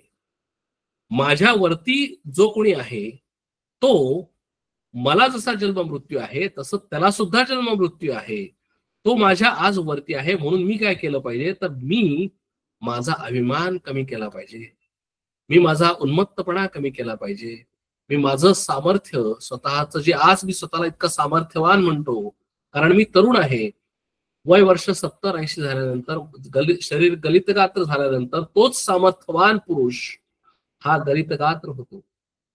आणि हे त्याला तो तरुण असताना कळत नाही, तो गलितगात्र झाला तर कळतं. पण त्यावेळेला जो आम्ही अभिमान जागवलेला असतो तो त्या काळामध्ये तर शरीर गलितगात्र होतं, पण मान, अभिमान, उन्मत्तपणा कमी होत नाही. आणि म्हणून आमची कहाणी सर्व तुमचे अंतरी भरो. ही कहाणी नुसती कहाणी म्हणून ऐकू नका, तर ती आमच्या मनामध्ये रुजवा. म्हणजे काय होईल? तर तुमचं वागणं तसं होईल. बघा, म्हणजे आम्हाला प्रत्येकाला काय सांगितलेलं आहे की तुम्ही तुमचा अभिमान कमी करा, तुम्ही तुमचा उन्मत्तपणा कमी करा. तुम्ही काय करा? तर ह्या सृष्टीचा जो कोण करता आहे त्याच्या प्रती तुम्ही आदर ठेवा, त्याच्या प्रती तुम्ही प्रेम ठेवा. अशा पद्धतीने ज्यावेळेला आम्ही वागू म्हणजे ऑटोमॅटिकली काय होईल? माझे आचार बदलले, माझे विचार बदलले आणि माझे आचार आणि विचार बदलले, मग माझं जीवन बदललं. म्हणजे तो जीवन अतिशय भक्तीनं, अतिशय प्रेमानी, अतिशय आदराने मी माझं आयुष्य काढायला लागलो. कारण का की अरे मी इथे, मला लक्षात आलं येतं की मी इथे सृष्टीमध्ये काही काळच आहे. आणि ज्यावेळेला मी या सृष्टीमध्ये काही काळ आहे त्यावेळेला मी काय करतो की माझ्या हातनं फार काही चुका होणार नाही, माझ्या हातून सगळी चांगली कामं होतील, मी सगळ्यांशी चांगलं वागायला लागतो, मी कोणाशी उन्मत्त वागत नाही. कारण का की मला जाणीव आहे की काही वर्षानंतर मी इथे असणार नाही, मी या सृष्टीमध्ये असणार नाही. आणि हेच शास्त्राचं खरं प्रयोजन आहे. आणि ज्या वेळेला तुम्ही अशा पद्धतीने वागायला लागता त्यावेळेला ऑटोमॅटिकली आमच्याच जीवनामध्ये परमेश्वर किंवा भगवंत येतो आणि आमचं मन आणि आमचं शरीर आणि आमचं सर्व आयुष्य याचा कंट्रोल घेतो. आणि म्हणून इथे म्हणतात की चुकत वाकत आठवले, इतुके संकळीत बोलिले, न्यून पूर्ण क्षमा केले, पाहिजे श्रोती सदाम. समर्थ अतिशय आदराने, समर्थ अतिशय प्रेमाने म्हणतात की मला जे माहिती होतं की जे मला सांगितलेलं होतं ते मी तुम्हाला सांगतोय. ह्याच्यात माझं काहीही नाही, न्यून पूर्ण. त्याच्यामध्ये जर काही चूक आली असेल क्षमा, तर मला श्रोत्यांनी क्षमा करावी. इतकं समर्थांचा बोलण्यामध्ये किती नम्रपणा आहे बघा. मग आम्ही किती उन्मत्त आहे बघा. समर्थ स्वतः म्हणतात की न्यून पूर्ण क्षमा केले पाहिजे श्रोती सदा. म्हणून श्रोत्यांनी मला क्षमा केली पाहिजे जर काही बोलण्यामध्ये काही चूक झाली असेल, असं इथं समर्थ म्हणतात. म्हणजे आम्ही स्वतःला किती समजतो, आम्ही स्वतः जे बोलतो ते आम्ही केवढे मोठे आहोत, आम्ही कशा पद्धतीने बोलतो, अशा पद्धतीने आम्हाला असं वाटतं की आमच्यासारखा दुसरा कोणीच नाही. आणि म्हणून समर्थ इथं सगळ्यांनाच एक नच म्हणजे हे देतात, बोध देतात की अशा पद्धतीने आम्ही आमचं आचरण केलं पाहिजे. ऐसी कहाणी निरंतर विवेके ऐकतीचे नर, दास म्हणे जगदोद्धार त्याची आरिती श्रीराम. त्या जगदोद्धाराचे लक्षण केले पाहिजे विवरण, सार निवडावे निरूपण यास बोलीचे श्रीराम. बघा आता हे महत्वाचं आहे. ही ऐसी कहाणी निरंतर विवेके ऐकतीचे नर, जी ही कहाणी गोष्ट विवेकाने ऐकतील म्हणजेच त्याच्यावर विचार करतील. कोण? नर म्हणलेला आहे. नर म्हणजे फक्त मनुष्यच या कहाणीवर विचार करू शकतात, कारण पशुपक्षी तर विचार करू शकत नाहीत. म्हणून जी मनुष्य लोक हे जे कहाणी ऐकतील त्यांचा जगदोद्धार होईल, त्यांचा उद्धार होईल या सृष्टीमध्ये येऊन. कसं होईल तर याचं कारण असं आहे की ते ह्या कहाणीतून एक लक्षात घेतील की मी फक्त उपाधित रूप नाही, रूप आणि नाव हे मला मिळालेलं आहे, हे काही काळापुरतं मिळालेलं आहे, हे मी लक्षात घेतो. या जगामध्ये सर्व काही जे काही निर्माण झालेलं आहे त्याला मृत्यू आहे. मी जर सृष्टीचा एक जर भाग असेल तर मला जे काही, मी सुद्धा या सृष्टीमध्ये निर्माण झालेलो आहे. मी सृष्टीमध्ये निर्माण झालेलं असल्यामुळे मला एक नाम दिलेलं आहे विवेक, आणि मला एक रूप मिळालेलं आहे. जे काही मला दिसतंय ते रूप हे मिळालेलं आहे. पण हे नाम आणि रूप हे या सृष्टीमध्ये येणार आहे, आलेलं आहे, कार्य करत आहे, आणि काही वर्षानंतर हे नाम आणि रूप हे निघून जाणार आहे. त्या नामरूपाला मृत्यू होणार आहे. मग जर असं जर असेल तर हे जे सगळं आहे हे अशाश्वत आहे, येणार जाणार आहे, जन्म मृत्यूनी युक्त आहे. त्यावेळेला माणूस विचार करायला लागतो की जर असं जर असेल तर या नामरूपाच्या पलीकडे काही आहे का? या जन्म मृत्यूच्या पलीकडे काही आहे का? या शरीराला मृत्यू आहे, या नामाला मृत्यू आहे, म्हणजे या विवेकाला मृत्यू आहे, या शरीराला मृत्यू आहे, जन्म आहे, मृत्यू आहे. मग ह्या शरीराच्या पलीकडे, या नावाच्या पलीकडे माझं काही अस्तित्व आहे का, असा प्रश्न निर्माण होतो. ज्या वेळेला मला कळतं की अरे हे जे नाम आणि रूप ही जी उपाधी आहे, ही माझी उपाधी जशी जन्म आणि मृत्यूनी युक्त आहे, तशीच उपाधी ब्रह्मा विष्णू महेश यांची सुद्धा आहे, की जे या सृष्टीचं नियमन करतात. त्यांनी ही सृष्टी निर्माण केलेली आहे. म्हणजे माझा प्रपंच आणि ब्रह्मा विष्णू महेश यांचा प्रपंच याच्यामध्ये बराच फरक आहे. माझा प्रपंच हा 10-12 माणसांचा आहे, पण ब्रह्मा विष्णू महेश यांचा प्रपंच हा संबंध सृष्टीचा more than 7 billion people, infinite पशुपक्षी आणि झाडझुडप असा तो प्रपंच आहे. पण असा जरी असला तरी सुद्धा मी लिमिटेड आहेत, ते अनलिमिटेड आहेत. असं जरी असलं, मी सामर्थ्यवान नाही पण ते सामर्थ्यवान आहेत असं जरी असलं, तरी सुद्धा कॉमन काय आहे तर माझा प्रपंच आणि त्यांचा प्रपंच हा नाशवंत आहे, हा अशाश्वत आहे. त्याला जन्म आहे आणि मृत्यू आहे. प्रत्येकाला नाम आहे आणि रूप आहे. म्हणजे नाम म्हणजे विष्णू, ब्रह्मा विष्णू महेश या सगळ्यांना हे नाव आहे, आणि त्यांचं रूप आहे. आपल्या सगळ्यांना माहिती आहे की विष्णूचा रूप कसं आहे, ब्रह्माजीचं रूप कसं आहे, आणि शंकराचं रूप कसं आहे. आणि म्हणून हे सगळं येणारं जाणारं असल्यामुळे ते असार आहे. सार निवडावे निरूपण यास बोली जे श्रीराम. म्हणून सांगितली कशासाठी गोष्ट, की सार निवडण्यासाठी सांगितली. सार म्हणजे crux. Moral of the story काय, की जे असार आहे ते सोडून द्यायचं आहे.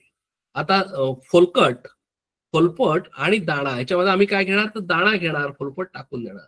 तसं या स्टोरी मधलं प्रपंच आम्ही टाकून देणार, आणि या प्रपंचाच्या पाठीमाग, नामरूपाच्या पाठीमाग जो कोणी आहे तो शाश्वत आहे. त्याला आम्ही धरणार, त्याला आम्ही पकडणार, आणि त्याला आम्ही पकडणार, त्याची आम्ही सेवा करणार, त्याला आम्ही नतमस्तक होणार, त्याची आम्ही भक्ती करणार. म्हणजे कुणाची भक्ती करणार तर तो परमात्मा आहे, तो निर्गुण निराकार आहे, तो सावयव नाही, निरवयव आहे, तो अविकारी आहे, तो निर्गुण निराकार आहे. तेच सार आहे, ते आम्ही पकडणार आणि बाकीचं सर्व टाकून देणार. म्हणून ही जी स्टोरी आहे ती कशासाठी सांगितली सार निवडावे निरूपण यास बोलीचे श्रीराम. निरूपणी प्रत्यय विवरावे दाना तत्व कोणे उकलावे समजता समजता व्हावे निसंदेह श्रीराम.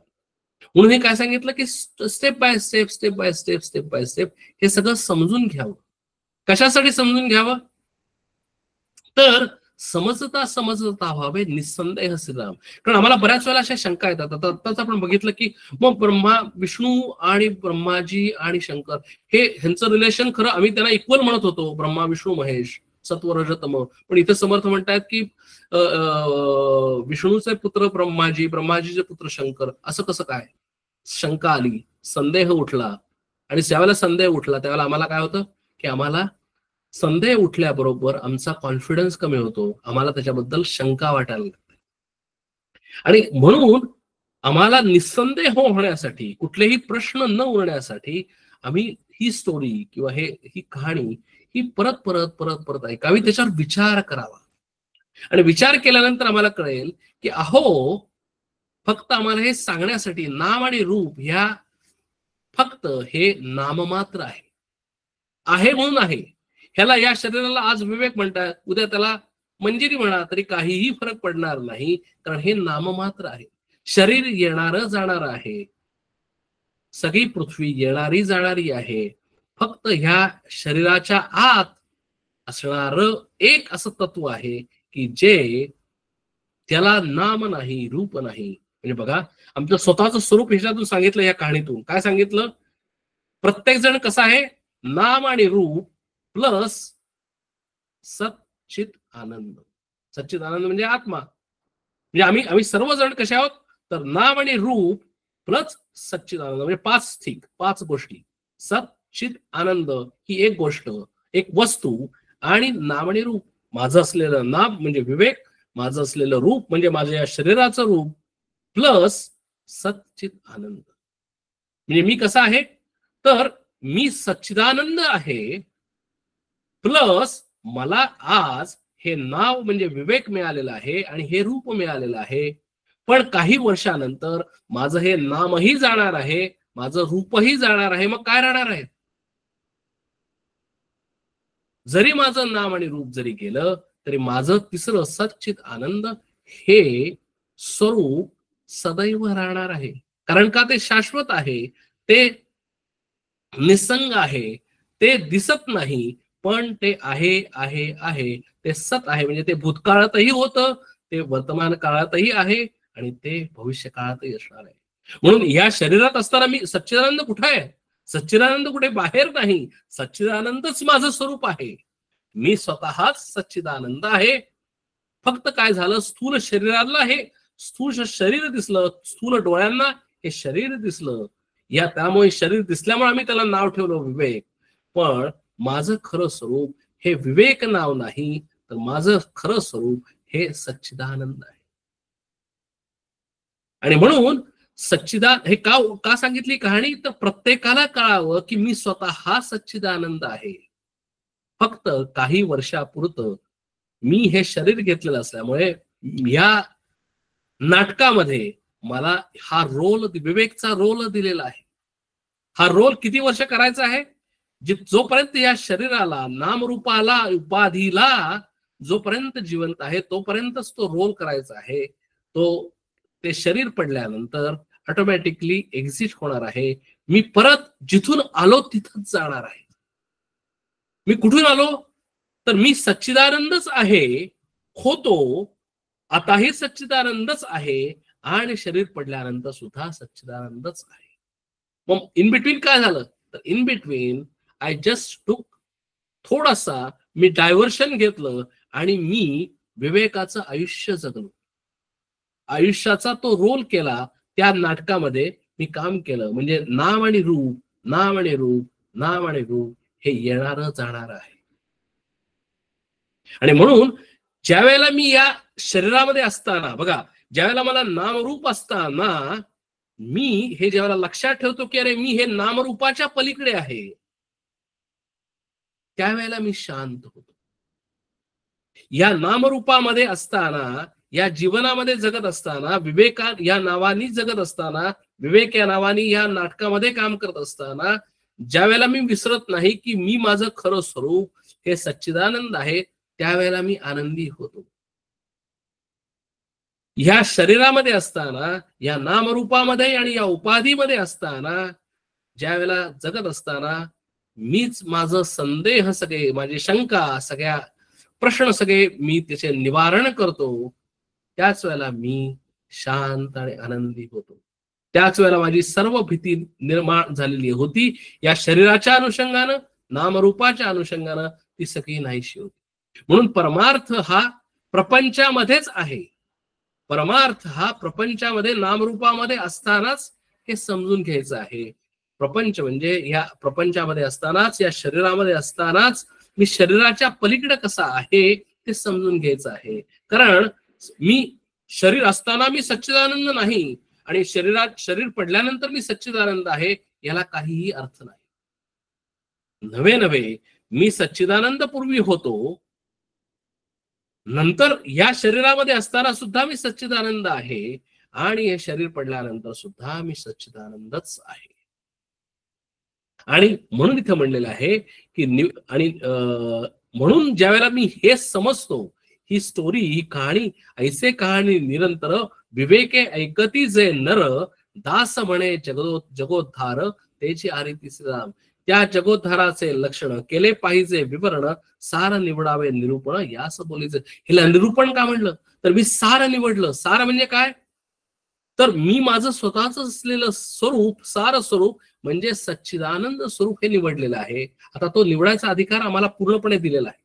आम्हाला काय निवडायचं आहे आणि काय निवडायचं नाही हे आम्हाला भगवंतांनी गीतेमध्ये सुद्धा सांगितलेलं आहे की तू ज्याला निवडशील, ज्याची पूजा करशील तसा तू होशील. तू देवाची पूजा केलीस तर तू देव होशील. तू तुझ्या पितरांची पूजा केलीस तर तू पितर होशील, पितरांसारखा होशील. आणि तू त्या निर्गुण निराकार परमेश्वराची जर तू पूजा केलीस तर तू सुद्धा निर्गुण निराकार परमेश्वर होशील. आणि म्हणून निरूपणे प्रत्यय विवरावे, नाना तत्व कोणे उकलावे, समजता समजता व्हावे निसंदेह श्रीराम. म्हणून याच शरीरामध्ये असताना, याच नामरूपामध्ये असताना, याच उपाधीमध्ये असताना हे समजून घेऊन, विवेकाने समजून घेऊन निसंदेह व्हायचं आहे. म्हणजे शंका रहित व्हायचं आहे. विवरून पाहता अष्टदेह, पुढे सहजाची निसंदेह, अखंड निरूपणे राहे समाधान श्रीराम. म्हणून हे समर्थाने कशासाठी सांगितलं, ही कहाणी कशासाठी सांगितलं की विवरोनी पाहता अष्टदेह, म्हणजे मी सुद्धा 8 देहांचा भरलेला आहे. म्हणजे काय, स्थूल देह म्हणजे हे दिसतं ते शरीर, सूक्ष्म देह म्हणजे माझं अंतःकरण, माझे मन, स्थूल शरीर, सूक्ष्म शरीर, कारण शरीर आणि महाकारण शरीर, हिचे 4 देह माझे आणि या समष्टीचे 4 देह. विवरोनी पाहता अष्टदेह, पुढे सहजाची निसंदेह, अखंड निरूपणे राहे समाधान श्रीराम. ज्यावेळेला मी या 8ही देहांचा निराश करतो त्यावेळेलाच मी फक्त निसंदेह होतो. त्याच वेळेला मी या संबंध सगळ्या शंका माझ्या सगळ्या निघून जातात आणि मी निसंदेह होतो. तत्वांचा गलबला जेथे, निवांत कैसे असेल तेथे, या कारणे एकुल्ली परते कोणी एक असावे. समर्थ म्हणतात की अरे जिथं तत्वांचा गलबला आहे, म्हणजे काय, तत्व म्हणजे काय, आकाश, वायू, अग्नी, आप आणि पृथ्वी, किंवा विष्णू, ब्रह्माजी, शंकर, या सगळ्या तत्वांचा ज्यावेळेला गलबला आहे, ही जेव्हा तत्व आहेत, ही सगळी तत्वच आहेत, बरोबर आहे. म्हणजे ही सृष्टीमध्ये आहात, म्हणजे जोपर्यंत आम्ही या नामरूपामध्ये आहे, जोपर्यंत आम्ही या उपाधीमध्ये आहोत, जोपर्यंत या तत्वांमध्ये आहोत, तोपर्यंत आम्हाला निवांतपणा कसा मिळेल. आम्ही कधीच शांत होऊ शकणार नाही.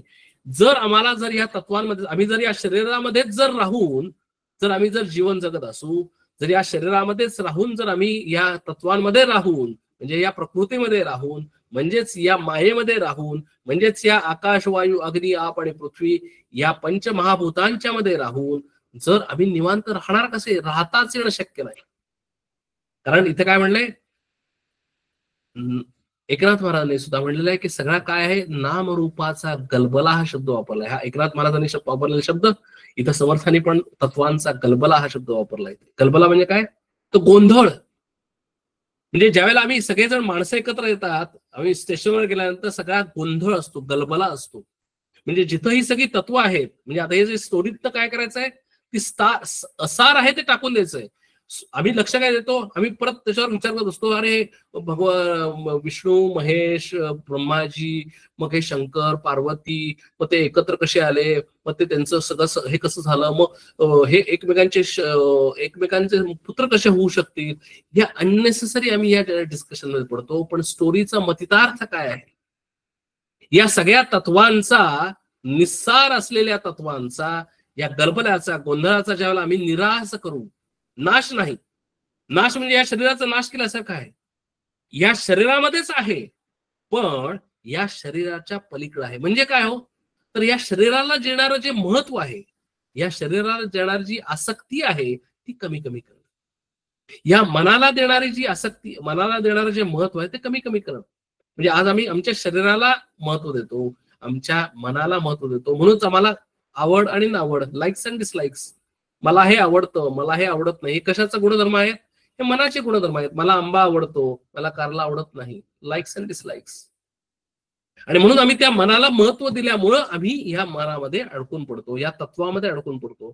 म्हणून ज्यावेळेला या तत्वामध्ये ज्यावेळेला आम्ही असतो, अडकून पडतो, त्यावेळेला आम्हाला कधीही निवांतपणा, शांतपणा मिळत नाही. कारण या तत्वामध्ये शांतपणा नाहीच आहे, या सृष्टीमध्ये शांतपणा, आनंदपणा नाहीच आहे. आणि म्हणूनच समर्थांनी सुद्धा इथं म्हणलेलं आहे, किंवा असे अनेक संत म्हणतात की अहो, आनंद नावाची गोष्ट या पृथ्वी तलावर कुठेही विकत मिळू शकत नाही. शांतता अशी वस्तू कुठेही आजपर्यंत विकत मिळू शकत नाही. कारण का, की अशी वस्तू या सृष्टीमध्ये अस्तित्वातच नाही. आणि म्हणून इथे म्हणतात की ऐसा सूक्ष्म संवाद केलाची करावा विशद, पुढील समासी लघुबोध सावध ऐका श्रीराम. म्हणून आता ही स्टोरी सांगितली, कथा सांगितली, ह्या याच्यातनं लघुबोध केलेला आहे. आता लघुबोध म्हणजे काय, तर थोडासा छोटा समरी सार, कारण दासबोधाचं सार हे आता पुढच्या समासात आलेलं आहे. आणि आता जे आपण ऐकलेलं तोच समास कहाणी रूपाने ऐकला. आता तो थोडासा बोध म्हणजे निरूपण, म्हणजे एकंदर आम्हाला समरी रूपानं समर्थ इथं सांगतात, तो आता आपण ऐकूया. इथे श्री दासबोधे गुरुशिष्य संवादे कहाणी निरूपण नाम समास 5वा. आता समास 6वा, लघुबोध श्रीराम. जे बोलीचे ती पंचतत्वे, त्यांची अभ्यासया नावे, तदुपरी स्वानुभावे रूपी जाणावे श्रीराम. यामध्ये शाश्वत कोण आणि अशाश्वत कोण, ऐसे करावे विवरण प्रत्ययाचे श्रीराम. आता बघा, मगाची जी स्टोरी आहे तेच आता इथे समर्थांनी पुढे नेलेलं आहे. ते स्टोरी, तो दोन्ही समास एकत्रच आहे. आधी स्टोरी रूपानं सांगितलं आणि आता तत्वरूपानं, म्हणजे आता ऍक्च्युली तत्वज्ञान या रूपानंच ते सांगतात. ते काय म्हणतात, की यामध्ये शाश्वत कोण आणि अशाश्वत कोण, ऐसे करावे निरूपण प्रत्ययाचे श्रीराम. आता या सगळ्या स्टोरीमध्ये शाश्वत कोण आणि अशाश्वत कोण हा बोध मला पाहिजे. हा बोध म्हणजे काय, की हे मला सांगावं. कसं सांगावं, सांगतात की पंचमहाभूतांचा विचार, नाव रूप सारासार, तोची बोलीला निर्धार, सावकाश ऐका श्रीराम. ऍक्च्युली तसं बघायला गेलं तर परमार्थ अतिशय सोपा आहे, प्रपंच अतिशय सोपा आहे. त्यामुळे दासबोधामध्ये इतके जरी समास दिलेले असतील, 200 समास जरी असतील आणि 10 दशक असतील, तर ते त्याचं सार हे एका समासामध्ये सांगू शकतो. आणि ते सार इथं समर्थ सांगतात. त्यासाठी 199 समास वाचले नाहीत तरी सुद्धा चालेल. आम्ही काय करतो, आम्ही वेगवेगळे समास वाचतो, मग ते मेमराईज करतो. मग या समासामध्ये काय सांगितलेलं आहे, त्या समासामध्ये काय सांगितलेलं आहे, समर्थांनी या समासामध्ये या दशकामध्ये हे सांगितलेलं आहे, समर्थांनी त्या समासामध्ये त्या दशकामध्ये हे सांगितलेलं आहे. हे चुकीचं आहे काय, चुकीचं नाही. हे आमचं मेमरायझेशन आहे. आम्हाला परीक्षेत आम्ही मार्क पाडताना हे मेमरायझेशन करतो आणि तशा पद्धतीने आम्ही पेपर देतो आणि आम्ही मार्क्स पाडतो. दासबोध आम्ही मार्क्स पाडायचे नाहीत, आमचं आयुष्य घडवायचं आहे. म्हणून एक जरी समास, म्हणून माऊली सुद्धा म्हणतात की एक तरी ओवी अनुभवावी. बघा, माऊलींनी 9000 ओव्या लिहिलेल्या ज्ञानेश्वरीमध्ये, पण माऊली म्हणतात की अहो 9000 ओवी जरी लिहिल्या, तुम्ही सगळ्या वाचल्या, पाठ केल्या, तरी त्याचा काहीही उपयोग नाही. त्याचा जर तुम्ही प्रत्यक्षात आणलं नाही, त्याचा अनुभव घेतला नाही, प्रचिती घेतली नाही, तर काहीही उपयोग होणार नाही. मग काय करावं, अहो कमी वाचा, पण काय करा, जेवढं वाचाल त्याचा अनुभव घेण्याचा प्रयत्न करा, जेवढं वाचाल तेवढं आत्मसात करण्याचा प्रयत्न करा. Implementation is the key, consistency is the key. मग काय कन्सिस्टन्सी आहे इथे, काय इम्प्लिमेंटेशन आहे, यामध्ये शाश्वत कोण आणि अशाश्वत कोण ऐसे करावे विवरण प्रत्ययाचे सदा. म्हणून या संबंध हे सगळ्यात आधीच्या समासामधल्या कहाणीमध्ये आणि या समासामध्ये शाश्वत कोण आणि अशाश्वत कोण याचा विचार करायला सांगितलेला आहे. अशाश्वत कोण, तर ब्रह्मा विष्णू महेश हे सर्वजण अशाश्वत आहेत. आणि शाश्वत कोण आहे, तर अर्धनारी नटेश्वर एकच, प्रकृती आणि पुरुष हा जो एक जे कॉम्बिनेशन आहे, म्हणजे प्रकृती आणि पुरुष, प्रकृतीला स्वतःचं अस्तित्व नाही, प्रकृती ही त्या पुरुषाची सावली आहे. म्हणजे प्रकृती आणि पुरुष हे दोन जरी मानले तरी ते दोन नाहीत, एकच आहेत. तो एकच आहे. तो कोण आहे, तर तो अशाश्वत, तो शाश्वत आहे, बाकी सगळं अशाश्वत आहे. म्हणजे माझा आत्मा, त्याला ते शब्द, म्हणजे पुरुष आणि प्रकृती हे शाश्वत आहेत, बाकीचं सगळं अशाश्वत आहे. नाम रूप हे अशाश्वत आहे, माझं स्वतःचं स्वरूप म्हणजे आत्मा हा शाश्वत आहे. माझं नाम आणि रूप हे येणारं जाणारं आहे, माझं स्वतःचं स्वरूप सच्चित आनंद हे शाश्वत आहे. माझा आत्मा हाच परमात्मा आहे, कारण मी जसा सृष्टीमध्ये आहे तसा अनेक सृष्टीमध्ये सर्वजण आहेत. तुम्हाला सगळ्यांना नाम आणि रूप आहेत, प्रत्येकाचं नामरूप वेगवेगळं आहे, म्हणून आमच्यामध्ये डिफरन्सिएशन आहे. पण आम्ही त्या नामरूपाच्या उपाधीला जर नाश केला, निराश केला, तर आमचं स्वतःचं प्रत्येकाचं स्वरूप हे सच्चित आनंद एकच आहे आणि आम्ही सर्वजण शाश्वतच आहोत. हा विचार करण्यासाठी हे सार आहे. आणि म्हणून सार घ्यायचं आहे आणि असार सोडायचं आहे. आणि सोडायचं आहे म्हणजे काय, तर लक्षात ठेवायचं आहे. व्यवहार करताना आता सेशन आमच्या लक्षात राहतं, पण सेशन संपला की आम्ही लगेच व्यवहारामध्ये येतो आणि आम्हाला त्याचा विसर पडतो. म्हणून सांगितलेलं आहे की आम्ही व्यवहारामध्ये नाही, सेशन मध्ये नाही, तर सेशन मध्ये आणि सेशन बाहेर, प्रपंचामध्ये आणि परमार्थामध्ये आम्ही कधीही हे विसरायचं नाही की शाश्वत कोण आणि अशाश्वत कोण. अशाच प्रमाणे आम्ही आमचं स्वतःचं जीवनामध्ये आचार आणि विचार ठेवायचे. म्हणून ते म्हणतात की पंचमहाभूतांचा विचार, नावरूप सारासार तोच बोलीला निर्धार, सावधायक असं. मी पंचभूतांचाच विस्तार सांगणार आहे. कसं सांगणार आहे, आता सांगितलं की पृथ्वी आप तेज वायू आकाश, नावे बोलिले सावकाश, आता रूपाचा विश्वास श्रवणे धरावा सगळा. पृथ्वी म्हणजे धरणी. आता बघा, कारण आता जर मी ज्याला स्थूल शरीर म्हणतो, म्हणजे आम्हाला नेहमी ते पंचमहाभूत म्हणल्यानंतर खूप अवघड वाटतं, कुठेतरी आपल्यापासून लांब वाटतं. पण अहो, ते पंचमहाभूत आमच्यापासून लांब नाहीत, आमच्या स्वतःचाच तो भाग आहे. मी ज्याला मी स्वतःला मला नाम आणि रूप देतो, हा जे रूप जे आहे ते पंचमहाभूतांचंच बनलेलं आहे. कसं बनलेलं आहे ते सांगतात समर्थ. आता पृथ्वी आप तेज वायू आकाश, नावे बोलली सावकाश, आता रूपाचा विश्वास श्रवणे धरावा श्रीराम. पृथ्वी म्हणजे धरणी. समर्थ म्हणतात की पृथ्वी पृथ्वी पृथ्वी ज्याला शब्द वापरला जातो शास्त्रामध्ये, तर अहो सिंपल आहे, पृथ्वी म्हणजे धरणी. धरणी म्हणजे आम्ही ज्या धरणीवर चालतो, कारण आम्ही सर्वजण या पृथ्वीचे रहिवासी आहोत. आम्ही म्हणतो ना की आम्ही, हा आमचा प्लॅनेट आहे, म्हणजे आमचं घर आहे आणि आम्ही या घरामध्ये राहतो. म्हणजे आम्ही सर्वजण वसुधैव कुटुंबकम असे आहोत, म्हणजे आमचं एक कुटुंब आहे. म्हणजेच आम्ही या धरणीवर राहतो. म्हणजे फार आम्ही पृथ्वीपासून वेगळे आहोत का? अहो, पृथ्वीशी आमचा दररोजचा संबंध आहे. येताना जाताना उठताना बसताना सारखा आम्ही त्या पृथ्वीवरच चालतो. म्हणजे पृथ्वी आम्हाला किती जवळची आहे बघा. आप म्हणजे पाणी. अहो, पाणी, आम्ही पाण्याला जीवन म्हणलेलं आहे. आम्ही पाणी पितो, पाण्याने हात धुतो, पाण्याने सर्व काही गोष्टी करतो. म्हणजेच काय, तर आम्ही त्या पाण्याला सर्वदा, आमच्या शरीरामध्ये अनेक पाणीच आहे. आमच्या या पृथ्वीचं सुद्धा 3/4 वॉटरच आहे. आता सध्या पावसाळा जोरात चालू आहे, ते सगळं पाणी म्हणजे कोण, तर ते पाणी म्हणजेच ते आप आहे, म्हणजे पंचमहाभूत आहे. बघा, म्हणजे पंचमहाभूत आहे, आमच्यापासून वेगळी नाहीत. We are part of the universe. आणि म्हणून तेज म्हणजे अग्नी तरणी सतेजाधिक राम. तेज म्हणजे अग्नी. आम्ही म्हणतो की अग्नी कुठे आहे, आता इथं अग्नी तुम्हाला दिसत नाही. पण अहो, अग्नी जरी आम्हाला दिसत नसला तरी सुद्धा तो माझ्या आत आहे. कशावरून आत आहे? तर माझं ज्याला मी अन्न खातो त्यावेळेला अन्न पचवणारा जठराग्नी आहे आणि तो अग्नी माझ्या आतच असल्यामुळे मी खाल्लेलं अन्न ते पचलं जातं आणि म्हणूनच मी जिवंत राहतो. म्हणजे मग अग्नी माझ्यापासून दूर आहे का हो? माझ्यापासून दूर नाही. अग्नी सुद्धा माझ्यातच आहे. वायू म्हणती जो वारा, आकाश म्हणले पैसारा. वारा आता हा सध्या वारा येतोय, वारा जोरदारात वाहतोय, मला अंगाला स्पर्श करतोय. वारा वेगळा आहे का? वारा हे पंचमहाभूत आहे, ते माझ्यापासून वेगळा आहे का? नाही. मी ज्याला श्वासोश्वास करतो तो सुद्धा वाऱ्याचाच आहे आणि म्हणून ते पंचमहाभूत सुद्धा माझ्या अतिशय जवळ आहे. आकाश म्हणजे सगळं अवकाश. आता ते शाश्वत, आता शाश्वत ते विचारा आपले म्हणे. आता हे सगळं झाल्यानंतर समर्थ म्हणतात, प्रश्न विचारतात, आता मग विचारा की अरे तुला हे शरीर दिसतंय, या शरीरामध्ये तू हे सगळे पंचमहाभूत आहेत, म्हणजे या पंचतत्वांचा तू आता देह बनलेला आहे, हे मला कळतं. आता तू स्वतःलाच प्रश्न विचार, शाश्वत काय आणि अशाश्वत काय?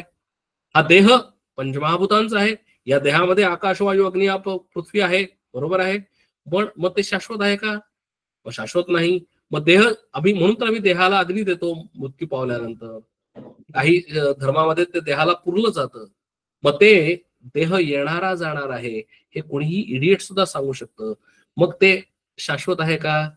शाश्वत नाही, अशाश्वत आहे. विचार, आपल्या स्वतःलाच मनाला विचार. आणि नुसतं विचारू नका, तर ते आमच्या मनामध्ये दृढ राहू दे. याचं कारण असं आहे की अहो आज लोक स्मशानामध्ये जातात, तिथं त्या प्रेताला अग्नी दिलेला असतो आणि लोक हसत खेळत बोलत असतात. आम्ही इतके षंढ झालेलो आहोत, इतके आम्ही इनसेन्सिटिव्ह झालेलो आहोत की आम्ही आमची विचार करण्याची शक्तीच केलेली आहे. आम्ही ज्यावेळेला स्मशानामध्ये जातो त्यावेळेला आम्ही सुद्धा हे विसरतो की अरे माझं सुद्धा अवस्था तशी कधीतरी होणार आहे. आणि जर तसं जर आम्हाला वाटत असतं, तसं जर विचार जर माझ्या मनामध्ये असतं, तर मी हसणं खेदणं कधीतरी करेल का हो? म्हणून ते समर्थ म्हणतात की अरे हे स्वतःला विचार. जोपर्यंत तू विवेक करत नाहीस, जोपर्यंत तू स्वतःला विचारत नाहीस, तोपर्यंत तू सेन्सिटिव्ह होत नाहीस, तोपर्यंत तू विवेकी होत नाहीस. म्हणून ते सांगतात की आता शाश्वतते विचारा, वाई आपले मनीसरा. म्हणून आम्हीच आमच्या मनाला विचारायचं, एक शीत चाचपावे म्हणजे वर्म पडे ठावे, तैसे थोड्या अनुभवे बहुत जाणावे श्रीराम. समर्थांनी उदाहरण दिलंय. ज्या गृहिणी आहेत सगळ्या, ज्या आम्ही आता दुपारी भात लावलेला असेल, पूर्वीच्या काळामध्ये कुकर नव्हते त्यावेळेला ह्याच्यामध्ये पातेल्यामध्ये भात ठेवून त्याच्यामध्ये पाणी घालून ते त्याला अग्नी दिला जायचा आणि मग ते रटरट रटरट तो पाणी त्या ह्याच्यावर शिजायचं चुलीवर आणि भात व्हायचं. आता भात झालाय की नाही कसं बघायचं, तर ते झाकण काढायचं आणि ते भाताचं शीत आहे ते थोडस चाचपायचं आणि जर ते शीत ते जर हे झालेलं आहे का, शिजलेलं आहे का, शिजलेलं असेल तर सर्व भात झालेला आहे. सगळं शीत बघायचे कारण नाही, एक शीत भाताचं जरी बघितलं तरी मला कळतं की भात शिजला आहे का नाही. आज आम्ही आता कुकरला 3 शिट्ट्या देतो आणि आम्हाला कळते की भात शिजलाय. पण इथे म्हणतात की एक शीत चाचपावे म्हणजे वर्म पडे ठावे, तैसे थोडे अनुभवे बहुत जाणावे श्रीराम. म्हणून समर्थ म्हणतात की अरे हा अनुभव घ्या. त्यासाठी मला मरायला पाहिजे असं नाही, पण न मरता सुद्धा आम्ही ज्याला स्मशानात जातो त्यावेळेला मी माझ्या मरण्याचा अनुभव घ्या तिथं बघितल्यानंतर. आणि ज्या वेळेला मी हे स्वतः त्याचा अनुभव घेईन, मी ज्याला प्रचिती घेईन, त्यावेळेला माझ्या मनामध्ये वर्म म्हणजे मला शंका निर्माण झालेली होती ती जाईल आणि अरे हे पंचमहाभूतांचं जे शरीर आहे, जे रूप आहे माझं, ते येणार जाणार आहे, त्याला जन्म आहे आणि त्याला मृत्यू आहे. बरोबर आहे, हे मला कळलं. तैसे थोडे अनुभवावे बहुत जाणावे श्रीराम. आता पुढे म्हणतात की माझं झालं, आता जरा थोडस सृष्टीचं बघूया. सृष्टी रचते आणि खचते, हे तो प्रत्यय असे येते, नाना रचना होत जाते सृष्टीमध्ये श्रीराम. सृष्टीमध्ये म्हणजे पृथ्वीमध्ये आम्ही खणतो बघा, आम्ही खूप खड्डा खणतो, कधीतरी पृथ्वीमध्ये आम्ही घरं बांधतो, पृथ्वी खचते. या सगळ्या गोष्टी आम्हाला माहिती आहेत, त्या आमच्या अनुभवाच्या आहेत, आम्ही दिसतात आम्हाला, त्या आमच्या अनुभवाला येतात, म्हणून ते आम्हाला कळू शकतं. नाना रचना होत जाते सृष्टीमध्ये अनेक रचना होतात. म्हणजेच काय होतं, तर आम्ही अनेक बिल्डिंग उभारतो, नगर उभारतो, सिटीज उभारतो, स्मार्ट सिटीज करतो आणि त्या सिटीज घर सुद्धा 40-50 वर्षानंतर जमीनदोस्त होतो. सिटीच्या सिटी सुद्धा अनेक वर्षानंतर 1000, 2000, 10,000 वर्षानंतर सगळ्या जमीनदोस्त होतात. नाना रचना होत जाते सृष्टीमध्ये सिद्धा. म्हणून रचते ते खचते, आपते आठवणी जाते, तेजही प्रगटोन विचते, वारेही राहे सिद्धा. म्हणून इथं समर्थ म्हणतात की अरे, जसं तुला हे दिसतं की जे रचते ते खचतं, म्हणजे जे रचलेलं आहे पृथ्वीमध्ये ते त्याचं खचतं होतं. म्हणजे थोडक्यात काय की ज्याचा जन्म आहे त्याचा मृत्यू आहे, ज्याचं निर्माण झालेलं आहे त्याचं लय आहे. तसं आपही आटवणी जाते, म्हणजे आप सुद्धा, म्हणजे पाणी सुद्धा आटवून जातं, तेज सुद्धा विझून जातं, आणि मग शेवटी काय राहतं, वारेही राहते. म्हणजे थोडक्यात आपण मागच्याच रविवारी आपण पाहिलेलं होतं की अग्नी, आकाश, वायू, अग्नी, आप आणि पृथ्वी. आकाशामधून वायू निर्माण झाला, वायूमधून अग्नी, वायूमधून अग्नी, अग्नीनंतर आप, आप आणि पृथ्वी. अशा पद्धतीने पृथ्वीची रचना झाली. आणि कोलॅप्स होताना, लयाला जाताना बरोबर उलट झालं. पृथ्वी कोलॅप्स होऊन त्याच्यामध्ये पाण्यामध्ये गेली, पाणी कोलॅप्स होऊन अग्नीमध्ये गेलं, अग्नी कोलॅप्स होऊन वाऱ्यामध्ये गेला, वारा कोलॅप्स होऊन आकाशामध्ये गेला. बरोबर आहे. अवकाश नाम मात्र आहे, हे ते विचारिता न राहे, एवं पंच महाभूतिकर आहे, हे तो घडेना सदा. म्हणजे माझं जसं माझं कोलॅप्स होतं तसं या सृष्टीचं सुद्धा कोलॅप्स होतं. ऐसा हा पाचा भूताचा विस्तार, नाशिवंत हा निर्धार. बघा मी कशासाठी सांगितलंय सगळं, की जसं हा माझं शरीर, नाम आणि रूप हे 5 महाभूतांचं बनलेलं आहे, तसंच ही सृष्टी सगळी 5 महाभूतांची बनलेली आहे आणि ती येणारी जाणारी आहे. हे कशासाठी सांगितलं, तर नाशिवंत हा निर्धार. आम्हाला प्रॉब्लेम काय आहे, आम्हाला प्रॉब्लेम हेच आहे की मी नाशवंत आहे हेच मी स्वीकारायला तयार होत नाही. मला कळतं पण वळत नाही, आणि म्हणून माझं आचरण हे कधीही तसं नसतं. जर कळलं, बघा, जर मला कळलं की मी येणार आहे आणि मी जाणार आहे, तर मग मी इथे असा अनिर्बंध वागेन का? कधीच शक्य नाही. इथं या काही काळ, काही वर्ष या पृथ्वीवर मी आलेलो आहे, त्या पृथ्वीची आसक्ती मला राहील का? माझ्या माणसांची मला आसक्ती होईल का? कधीच होणार नाही. पण माझं आचरण कसं आहे बघा, की माझं आचरण हे आसक्तीमय आहे. माझ्या माणसांना, माझ्या मुलांना, माझ्या बाळांना मी सोडतच नाही. कारण का, की मी नाशवंत नाही आहे हे माझ्या मनामध्ये पूर्णपणे पटलेलं आहे. मी माझा मृत्यूच स्वीकारू शकत नाही, आणि म्हणून ते स्वीकारण्यासाठी, आमच्या मृत्यूची आमची तयारी करण्यासाठी समर्थ इथं म्हणतात की नाशिवंत हाच निर्धार, शाश्वत आत्मा निराकार सत्य जाणावं. कशासाठी सांगितलं, की फ्रस्ट्रेट होण्यासाठी नाही.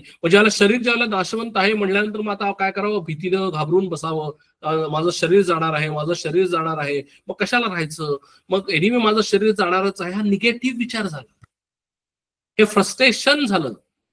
समर्थ म्हणतात हे कशासाठी सांगितलं, हे निगेटिव्ह विचार करण्यासाठी सांगितलं नाही, हे कॉन्फिडन्स लूज करण्यासाठी सांगितलेलं नाही, तर तू शाश्वत काय आणि अशाश्वत काय हे तुला कळावं याच्यासाठी सांगितलं. सत्य काय आणि असत्य काय हे करण्यासाठी मी तुला सांगितलं आहे.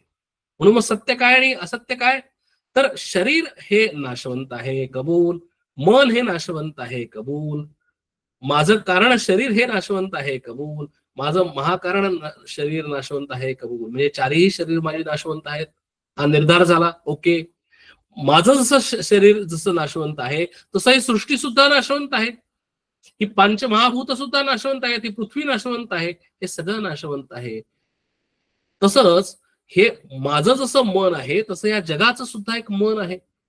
विराट हा जो आहे म्हणजेच भगवान विष्णू, त्यांचं सुद्धा जे मन आहे ते सुद्धा नाशवंत आहे. आणि मग शाश्वत कोण आहे, तर शाश्वत आत्मा निराकार सत्य जाणावं श्रीराम. म्हणून या सगळ्यांना अधिष्ठान देणारा, या सगळ्यांना जिवंत असणारा, जिवंतपणा देणारा एकच आहे, आणि तो म्हणजे कोण आहे, आत्मा किंवा परमात्मा सिनॉनिम आहे, सारखे शब्द आहेत. तो कसा आहे, तर तो निराकार आहे, तो शाश्वत आहे आणि तो सत्य आहे. मग हे सगळं बोलल्यानंतर काय होतं, हे सगळे शब्दच राहतात. तो आत्मा कोणाचं कळेना, का कळेना, कारण तो दिसत नाही हो. मला पंचमहाभूत दिसतात, पण तो पंचमहाभूत म्हणजे आकाश, वायू, अग्नी, आप, पृथ्वी दिसतात, पण त्या आकाश, वायू, अग्नी, पृथ्वी या ना अधिष्ठान देणारा आत्मा, जिवंत, त्यांना जिवंतपणा देणारा आत्मा मला दिसत नाही. तो कसा दिसेल, ज्ञाने विना आकळेना. कारण आम्ही अज्ञानी आहोत, त्यामुळे आम्हाला ज्ञान नाही, त्यामुळे आम्हाला ते कळत नाही. ज्या वेळेला आम्ही हे पुन्हा पुन्हा पुन्हा पुन्हा पुन्हा पुन्हा ऐकू, दासबोध पुन्हा पुन्हा पुन्हा पुन्हा पुन्हा पुन्हा ऐकू, आम्ही हा लघुबोध हा समाज पुन्हा पुन्हा पुन्हा पुन्हा पुन्हा पुन्हा ऐकू, नुसतं ऐकू नये तर त्याच्यावर चिंतन करू, विचार करू. आणि विचार केल्यानंतर ती जी येणारी जी विचार आहे, ती येणारी दृष्टी आहे, ती आहे ज्ञानाची दृष्टी. ती आमच्या मनामध्ये घट्ट बसेल. आणि म्हणून एकच साधना दिलेली आहे साधकाला की आत्मावारे श्रोतव्य मंतव्य निध्यासितव्य. तू काय कर, त्या आत्म्याचं, तो कोणाला कळत नाही, तो दिसत नाही, पण तू त्या आत्म्याचं नेहमी तू श्रवण कर, आत्म्याबद्दल श्रवण कर. आणि मग श्रवण केल्यानंतर काय कर, त्याच्यावर चिंतन कर, तो कसा आहे ते जाणून घे, त्याच्यावर चिंतन कर, मनन कर. तो कसा शाश्वत आहे याच्यावर विचार कर. तो सोडून बाकीचं सगळं अशाश्वत कसं आहे ह्याच्यावर विचार कर. त्या एका शाश्वतापासून हे सगळं अशाश्वत कसं निर्माण झालेलं आहे त्याच्यावर विचार कर. हे ज्यावेळेला त्याला ज्ञान येईल, हे ज्यावेळेला ज्ञान लोणच्यासारखं माझ्या आत मनामध्ये मुरेल, किंवा झटकीने मला झोपेतून उठवलं आणि जरी मला विचारलं तरी सुद्धा मला ते लक्षात राहील, हे ज्यावेळेला मला होईल, त्याच वेळेला मी विवेकी होईल, त्याच वेळेला मी ज्ञानी होईल. पण हे व्हायचं कसं?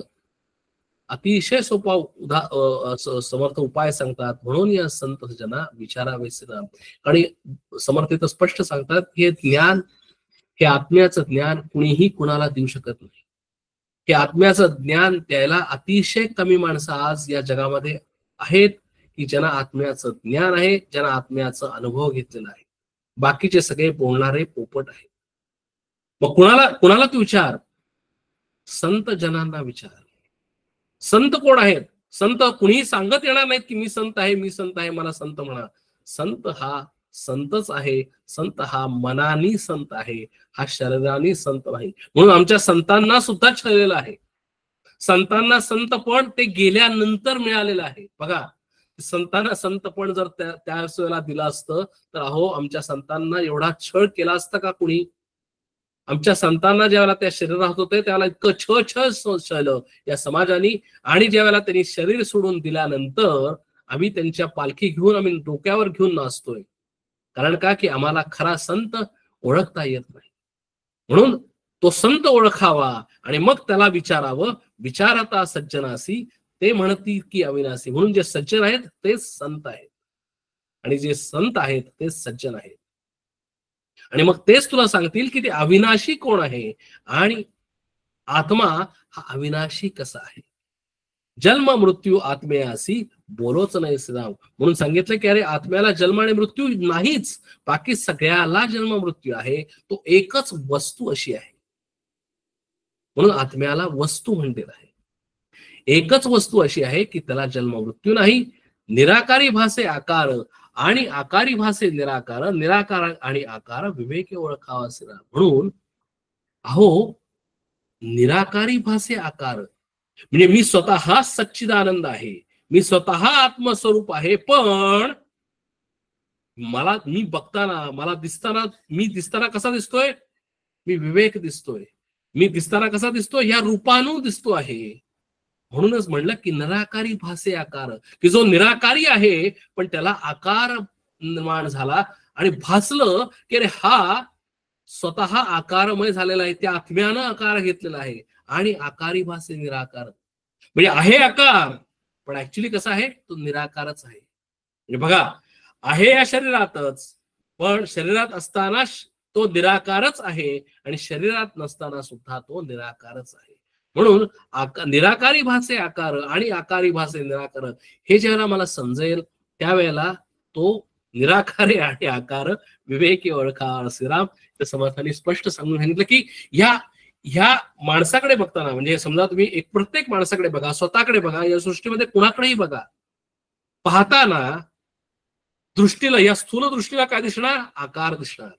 पण ज्ञान दृष्टीला काय दिसणार? निराकार दिसणार. म्हणजे कसं हे कसं डिफरन्सिएशन करायचं? विवेके ओळखावा. म्हणजे आता तुम्हाला हा विवेक दिसणार, नाव दिसणार. म्हणजे काय दिसणार? हा आकार दिसणार, नाम आणि रूप दिसणार, ह्याचा विवेक दिसणार, 5 फूट 9 इंच दिसणार.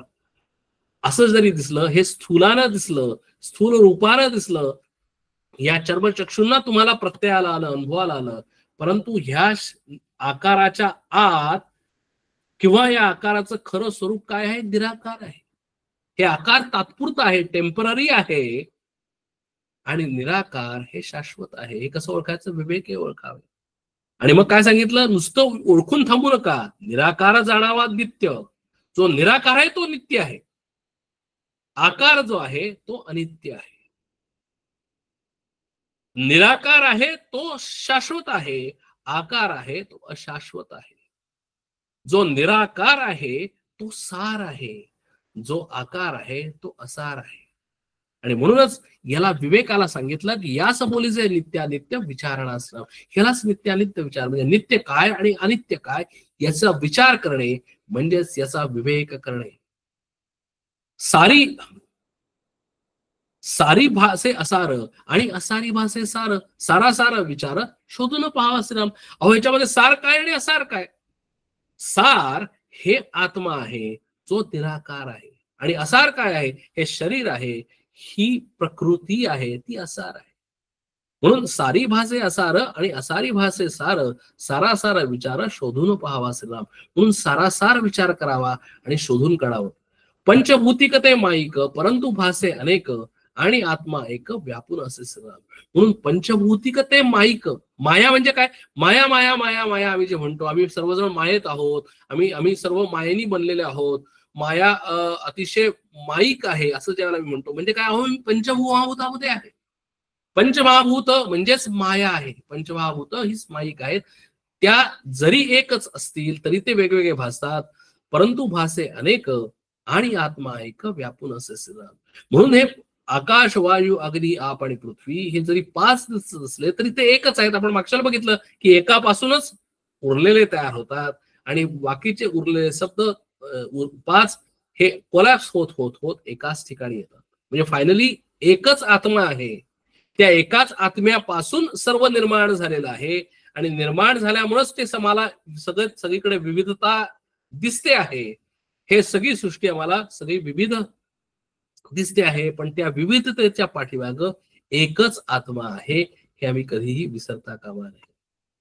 आणि म्हणून चहुभूतामध्ये गगन तैसी गगनी असे सघन नेहटून पाहता अभिन्न गगन आणि वस्तू श्रीराम. म्हणून समर्थ म्हणतात की त्या पंचमहाभूतांमध्ये अतिशय महत्वाचं भूत कुठलं आहे?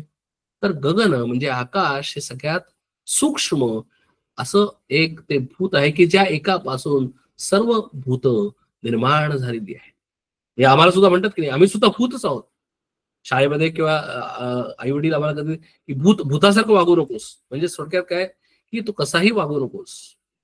म्हणून पंचभूतामध्ये गगन तैसी गगनी असे सगन नेहटून पाहता अभिन्न गगन आणि, म्हणून गगन आणि वस्तू याच्यामध्ये अतिशय जवळीकता आहे. आकाश आणि वस्तू म्हणजे आत्मा अतिशय, आकाश जर आम्हाला दिसलं तर आम्हाला वस्तू दिसायला काही फार वेळ लागणार नाही. उपाधी योगेची आकाश उपाधी नसता निराभास, निराभास ते अविनाश तैसे गगन श्रीराम. आकाश म्हणजे उपाधी आहे आणि आकाशाची उपाधी काढल्यानंतर जी काही राहते ते निराभास आहे, आणि निराभास आहे ते अविनाशी आहे, तेच आत्मा आहे. आता असो हे विवंचना, परंतु जे पाहता नासेना ते गे तेची अनुमाना विवेके जाणावेस ना. म्हणून प्रत्येक वेळेला, कारण याच्यापेक्षा पुढे एक्सप्लेनच करता येत नाही, याच्यापेक्षा जास्त इलॅबोरेटच करता येत नाही, याच्यापेक्षा जास्त निरूपण करता येत नाही, याच्यापेक्षा जास्त कितीही सांगितलं तरी ते नुसते शब्द राहतात. म्हणून समर्थ म्हणतात की हे फक्त ह्याच्यावर विचार करावा. जे सांगितलेलं आहे, शब्दांनी जे सांगितलेलं आहे, त्या शब्दांच्या पाठीमागं काय आहे, तो गूढार्थ काय आहे, तो शब्दार्थ नुसता न बघता गूढार्थ काय आहे ते पाहावं. म्हणजे मग आम्हाला कळेल. कुणाला कळेल? मला स्वतःलाच कळेल, विवेकाने कळेल, विचाराने कळेल. म्हणून आम्हाला या ज्ञान मार्गामुळे, या लघुबोधामुळे, या दासबोधामध्ये काय सांगितलेलं आहे तर एकच सांगितलेलं आहे की तू विचार कर, तू विवेक कर, मग तुला काय कळेल. विवेक आणि विचार हा असा जनरली करू नकोस, जसं शास्त्राने सांगितलं त्या पद्धतीने कर. जसं आता आपण बघितलं step by step step by step step by step पाठीमागच्या समासामध्ये आणि ह्या समाजामध्ये सांगितलं, तशा पद्धतीने तू विचार कर, मग तुला काय कळेल. परमात्मा तो निराकार जाणीजे हा विचार सार आणि आपण कोण हा विचार पाहिला पाहिजे श्रीराम. म्हणून मग मी कोण आहे तर मी स्वतः हाच परमात्मा आहे, मी स्वतः हाच आत्मस्वरूप आहे. हा विचार माझ्या मनामध्ये रुसेल, हे मला समजेल, याची मला जाणीव होईल. देहास अंत येता वायो जातो तत्वता, हे लटके म्हणाल तरी आता श्वासोश्वास धरावास नाम. पण समर्थांना पण माहिती आहे की हे असं बोलायला लागलं माया ब्रह्म पंचमहाभूत की सगळ्यांना कंटाळा येतो आणि सगळ्यांना वाटतं की अरे it is a very very abstract and it is very very difficult to understand. Samarth म्हणतात की ठीक आहे, wait wait wait, I will show you. देहास अंत येता वायो जातो तत्वता, हे लटके म्हणाल तरी आता श्वासोश्वास धरावास नाम. समर्थ आम्हाला क्वेश्चन विचारतात. काय क्वेश्चन विचारतात की तुला असं वाटतंय ना की या देहाचा अंत झाल्यानंतर वायो जातो तत्वता, हे लटके म्हणाला तरी असता श्वासोश्वास धरावा. तुझा देह आणि वायू, तुझा देह आणि पंचमहाभूतातला वायू याच्यामध्ये जर तुला जर रिलेशन जर पाहायचं असेल तर तू काय कर, श्वासोश्वास धरून ठेव. कारण आकाश वायू, वायू हे पंचमहाभूतातलं दुसरं भूत आहे, ते तुझ्या किती अतिशय जवळच आहे तुला मी दाखवतो, तुला मी पटवून देतो, तुला हे मी एक्सपेरिमेंट करून दाखवतो. कसं एक्सपेरिमेंट करत जातो, तू श्वासोश्वास धरून ठेव आणि ज्यावेळेला श्वासोश्वास धरशील त्यावेळेला तुला लक्षात येईल की अरे जर तू 5 मिनिटं तरी श्वासोश्वास धरून ठेवलास तरीही तू जिवंत राहणार नाहीस, तू घुसमटून जाशील, तुला शरीर हे राहणार नाही. आपल्या सगळ्यांना माहिती आहे की जर श्वासोश्वास नसेल त्यावेळेला शरीर नाही, बरोबर आहे ना. श्वासोश्वास आहे तोपर्यंत शरीर आहे. म्हणजे शरीराचा अंत येता, शरीराचा अंत येतो म्हणजे त्याला काय होतं, हो या शरीरातला फक्त वायू जातो, म्हणजे प्राणवायू जातो, म्हणजेच प्राण जातो. म्हणजे बघा काय आहे, तर आत्ता मी हे शरीर दिसतंय, आत्ता मी नामरूपानी असलेलं माझं शरीर दिसतंय, देह दिसतोय, पण ऍक्च्युली मी कोण आहे, तर मी फक्त वायुरूप आहे. बघा काळजीपूर्वक, माझ्या देहातनं काय जातं, तर माझ्या देहातनं जो माझा प्राण आहे तोच फक्त निघून जातो. म्हणजे जो मी आज श्वासोश्वास करतो आहे, ज्याच्यामध्ये ज्याला मी प्राण अपान व्यान उपान सत उदान हे जे वायू म्हणलेले आहेत त्यातला एक वायू म्हणजे मी स्वतः आहे. म्हणजे माझ्या शरीरातनं काय जातं, तर माझ्या शरीरातनं फक्त प्राण जातो, एक वायू जातो, म्हणजे मी स्वतः वायू स्वरूप आहे. सायंटिफिकली प्रूव्ह झालं, बरोबर आहे ना. म्हणजे आज मला हे शरीर जरी दिसत असलं तरी माझं खरं रूप काय आहे, माझं खरं रूप हे प्राणस्वरूप आहे. श्वास कोंडता देह पडे, देह पडता म्हणती मळे, मळे असं कर्तृत्व न घडे कदा काळी श्रीराम. समर्थ म्हणतात की अरे ज्या वेळेला श्वास पडतो त्यावेळेला काय होतं, तर त्यावेळेला हे देह पडतो आणि त्याला देहाला देह म्हणत नाही, त्याला कोण विवेक म्हणणार नाही, त्याला लगेच म्हणतील की बॉडी आणा, मड आणा, मड आणा म्हणतील. आपल्याला सगळ्यांना तो शब्द माहितीये मड म्हणून. आणि त्या मड्याला कर्तृत्व नाही, म्हणजे काय, कर्ता आणि भोगता या ज्या दोन संकल्पना आहेत त्या मढ्याला नाहीत, त्या शरीराला, मेलेल्या शरीराला नाहीत, मग कुणाला आहेत, शरीराला नाहीत, पण त्या शरीरात असणाऱ्या त्या प्राणवायूला आहेत. नव्हे नव्हे त्या शरीरात असलेला माझ्या जीवात्म्याला आहेत, हे आम्ही कधी विसरता कामा नये. हेच लघुबोध आहे, लक्षात घ्या. देहा वेगळा वायो न करी, वायो वेगळा देह न करी, विचार पाहता काहीच न करी, एका वेगळे एकच नाम. समर्थ म्हणतात की अहो हे दोन वेगळे नाहीच आहेत. अभि तुम्ही देहाला इतकं महत्व देताय, पण ऍक्च्युली तुम्ही स्वतः वायू समान आहात. ज्या वेळेला तुम्ही वायू समान आहात त्यावेळेला तुम्ही निराकार आहात, त्याचा कुठलाही आकार नाही, बरोबर आहे ना, त्याला कुठलंही नाव नाही. ज्या वेळेला तुम्ही फक्त तोच वायू या शरीरामध्ये आला त्याच वेळेला या शरीराला नाव दिलं आणि या शरीराला आकार दिला. देहा वेगळा वायू न करी, वायू वेगळा देह न करी, विचार पाहता काहीच न करी, एका वेगळ्या नाम. म्हणजे तुला ज्याला विचार करशील त्याला कळेल की अरे मी स्वतः हा देहही आहे आणि मी स्वतः वायूही आहे, दोन्हीही आहे. बघा म्हणजे सांगण्याचा मुद्दा काय आहे की मी शाश्वतही आहे, मी अशाश्वतही आहे. मी शाश्वत कुणा स्वरूपानं आहे, तर आत्मरूपाने मी शाश्वत आहे आणि देह रूपाने मी अशाश्वत आहे. उगेच पाहतात मनुष्य दिसे, विचार घेता काहीच. आम्ही उगाच या मनुष्याचा विचार करतो, आम्ही उगाच या आकाराचा विचार करतो, आम्ही उगाच या नामरूपाचा विचार करतो. अहो, विचार केला तर काय दिसेल? काहीही नाही. अभेद भक्तीचे लक्षण ऐसे ओळखावे श्रीराम. म्हणून समर्थाने सांगितलं की अहो, आम्ही भक्ती करतो, मी भक्ती करतो, भक्ती करतो. अहो, भक्ती म्हणजे काय?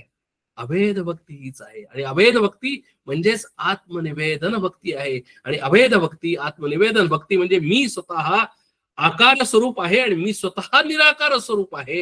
हे ज्या वेळेला मला समज येईल, यावेळेला मला प्रचिती येईल, यावेळेला ज्यावेळेला मला अनुभव येईल, ते विचाराने मला कळेल, त्याच वेळेला मला कळेल की मी कोण आहे.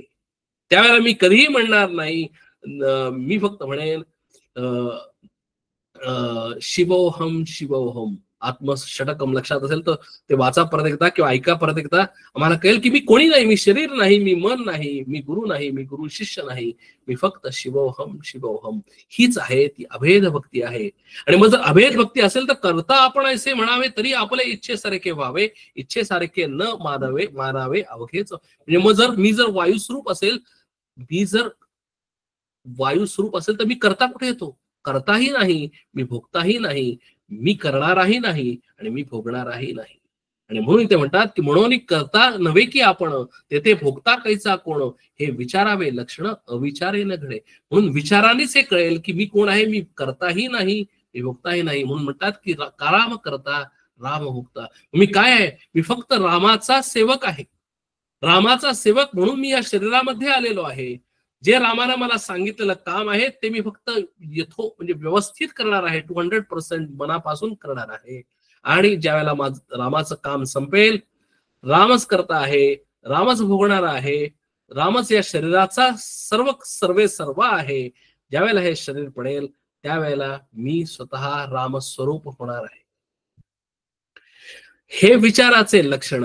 अविचारे न घडे श्रीराम. अविचार आणि विचार जैसा प्रकाश अंधकार, विकार आणि निर्विकार एक नव्हे की श्रीराम. म्हणून विचार आणि अविचार याच्यामध्ये जमीन अस्मानाचा फरक आहे. प्रकाश आणि अंधकार याच्यामध्ये जमीन अस्मानाचा फरक आहे. निर्विकार आणि विकार याच्यामध्ये जमीन अस्मानाचा फरक आहे. आत्मा आणि अनात्मा याच्यामध्ये जमीन अस्मानाचा फरक आहे. पुरुष आणि प्रकृती याच्यामध्ये जमीन अस्मानाचा फरक आहे. अशा पद्धतीने आम्ही स्वतःला ओळखावं, या सृष्टीला ओळखावं, या पंचमहाभूतांना ओळखावं आणि या स्वतःची ओळख करून घ्यावी. जेथे नाही विवंचना तेथे काहीच चालेना, ते खरे त्याची अनुमाना कदा नाही श्रीराम. प्रत्यास बोली जे न्याय, अप्रत्यय तो अन्याय, जाता ध्यास परीक्षा काय, नाना रत्नांची श्रीराम. म्हणून ज्ञाता धन्य धन्य, जो निर्गुणेसी अनन्य, आत्मनिवेदने मान्य परमपुरुष श्रीराम. म्हणून आता बघा, या शरीरामध्ये असतानाच मी जीवात्मा आहे, या शरीरामध्ये असतानाच मी ज्ञाता आहे. आणि तो ज्ञाता ज्यावेळेला धन्य कधी होईल की तोच ज्ञाता, तोच जीवात्मा त्या निर्गुणाला जाणेल त्यावेळेला. आणि नुसता तो निर्गुणाला जाणणार नाही, तर त्या निर्गुणाला जाणून त्या निर्गुणाशी ज्यावेळेला अनन्य होईल त्याच वेळेला ती अनन्या चिंतयन्तो माम ये जना परिपासते तेषां नित्याभियुक्तानां योगक्षेमं वहाम्यहम्. तीच आत्मनिवेदन भक्ती आहे, तीच अभेद्य भक्ती आहे, तीच एकत्वाची भक्ती आहे. तिथे दोन नाही, तिथं एकच आहे आणि तोच परमपुरुष आहे. अक्षर पुरुष, क्षर पुरुष आणि उत्तम पुरुष. इथं समर्थांनी उत्तम पुरुष म्हणजेच परमपुरुष असा शब्द वापरलेला आहे. इतिश्री दासबोधे गुरुशिष्य संवादे लघुबोध नाम समास 6. लघुबोध हा दासबोधाचा सार रूपाने एकाच समासामध्ये सांगितलेला सगळा बोध आहे. एक ह्याच्यामध्ये नुसतं आज आम्ही फक्त लघुबोध जर ऐकला तर आम्हाला कळायला खूप अवघड आहे. पण ज्यावेळेला लघुबोध हा समास आम्ही जेव्हा ऐकतो त्यावेळेला आतापर्यंत असलेले सगळे समास आम्ही आत एकवटलेले आहेत, आम्ही ते समजून घेतलेले आहेत. अशा पद्धतीने जर आम्ही ऐकलं तर आज आम्हाला आत्मनिवेदन भक्ती किंवा निर्गुण किंवा आत्मचैतन्य किंवा मी कोण आहे हे कळायला, अनुभूतीला यायला वेळ लागणार नाही. आज आपण इथेच थांबूया. इतिश्री दासबोधे गुरुशिष्य संवादे लघुबोध नाम समास 6. हरिओम तत्सत. प्रार्थना म्हणते. कल्याण करी रामराया देवराया, कल्याण करी राम राया, जनहित विवरी जनहित विवरी जनहित विवरी, कल्याण करी राम राया. तळमळ तळमळ होतची आहे होतची आहे, हे जन हाती धरी दयाळा, कल्याण करी राम राया. अपराधी जन चुकतची गेले, तुझा तुझी सावरी दयाळा, कल्याण करी राम राया. कठीण त्यावरी कठीणचे झाले, आता न दिसे उरी दयाळा, कल्याण करी राम राया. कोठे जावे काय करावे, आरंभिली पोहरी दयाळा, कल्याण करी राम राया. दास म्हणे आम्ही केले पावलो दैसी नाही सरी दयाळा, कल्याण करी राम राया. देवराया कल्याण करी राम राया. जय जय रघुवीर समर्थ श्रीराम. छान, अतिशय छान अपर्णाताई. खूप छान झाला देता. नेहमीप्रमाणे मी लाईन्स ओपन केलेल्या आहेत, ऑडिओ आणि व्हिडिओ दोन्ही अनम्यूट आपण करू शकतो, आणि जर काही क्वेश्चन्स असतील, काही कॉमेंट्स असतील, शंका असतील तर ते आपण विचारूया.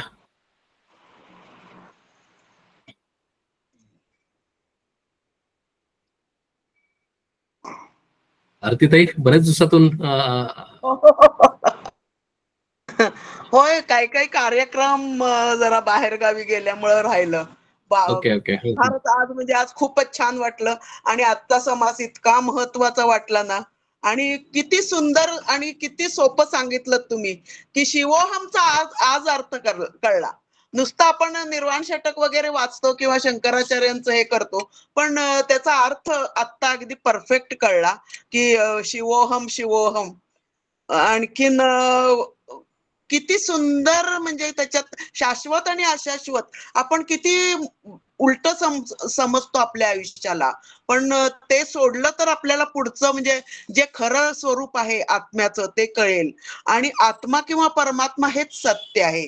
हे आज तुम्ही फार छान, आणि त्याच्यासाठी ज्ञानदृष्टी पाहिजे, आणि ती ज्ञानदृष्टी कळण्यासाठीच पुन्हा पुन्हा ऐकणे, वाचणे, चिंतन, मनन हे पाहिजे. आणि खरंच आहे, आम्ही अगदी म्हणजे बढाया मारत होतो की मी दासबोध वाचलाय, मी दासबोधाच्या परीक्षा दिल्या आहेत, अमुक दिल्यात, पण आम्हाला ह्याच्यातलं म्हणजे कणभर सुद्धा कळलं होतं की नाही, कळलं नाही. आता जरा कळायला लागले परत परत परत वाचल्यामुळं.